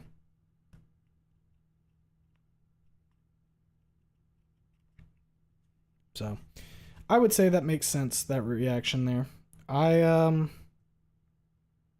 don't know how it goes forward though. Part of me feels like Anon's gonna have to just accept reality and they're not gonna be on the same terms. And he's gonna have to be a single father. Unfortunate as it is. No, I'm supposed to sleep. How am I supposed to sleep peacefully tonight? Just imagine your E4 wife. You don't live in the E1 timeline. You're good. It's all fine. Oh boy. We are 4 hour 15 in though. And I don't know if you guys can hear, but my voice was getting gravelly during that. I don't know what's going on. I think my like fucking reading voice has started to abandon me. It's a bitch and a half. A bitch and a half. But yeah, that'll do it for tonight. We're definitely not doing another chapter, and I want to just relax. You're becoming Anon. I'm Anoning! Look at me! My hands are turning into Anon! Oh. Roomba. Roomba, my little guy. Yeah, who will relax? I will. I'll relax, I promise. Now, when it comes to fucking next stream, we're gonna be streaming tomorrow, more than likely. What is it? No More Room in Hell 2 is dropping. And barring the game like fucking crashing and burning and being unplayable, I will likely be playing that. I'll see who all I can get on board with it, and maybe we'll make like a little bit of an event out of it. Who knows? But yeah, that's the plan for tomorrow. And then Wednesday, I'll probably finish off Silent Hill 2. Thursday, Friday, Friday is going to be Crab Game. That's next community night. Thursday, who knows what's going to fucking happen. Saturday, we're still looking at it being a creator spotlight. We don't have who we're going to do lined up just yet, but we'll figure that out in the next few days. And yeah. Like we're all chill. Wani is on sale, 60% off this week. No shot. Is it really? Hold up. Wait a minute. Fang, go over here for a second. Holy shit, it is. That's crazy. Well, if you don't have it and you want it, go grab it. Fuck. Damn. Go fucking hug that gator, bros. Slay the Princess on Thursday? Maybe. Maybe that, or like, it kind of depends on how much I'm in the mood to read. Because I think there's like a lot of reading in that, isn't there? It's not even mod jab anytime. Not sure. It's either, I've got a couple ideas of when I could do it, but I kind of got to feel it out. Because since I didn't do it today, I'm not in like a rush to do it. You know what I mean? I think Amber is in good hands with the Rosa family. Absolutely. More Wani content may be coming. Eevee! So the princess is mostly voiced. Oh, okay. Then maybe I could do it then. Who knows? 60% off of acquiring 70 pounds of gator ass. Truly a good exchange. But yeah, that'll be it. Hope all of you had a good time watching. Anybody who's in chat, be lurking otherwise, have a good rest of your day, night, evening, whatever time it is for you. I'll catch you tomorrow for likely none in the chamber. No More Room in Hell. If not then, Wednesday for Silent Hill 2. Until then, take care, fellas. And remember, Shiro loves you. I was going to pull up the fucking Shiro image, but I don't remember where it is. Bye!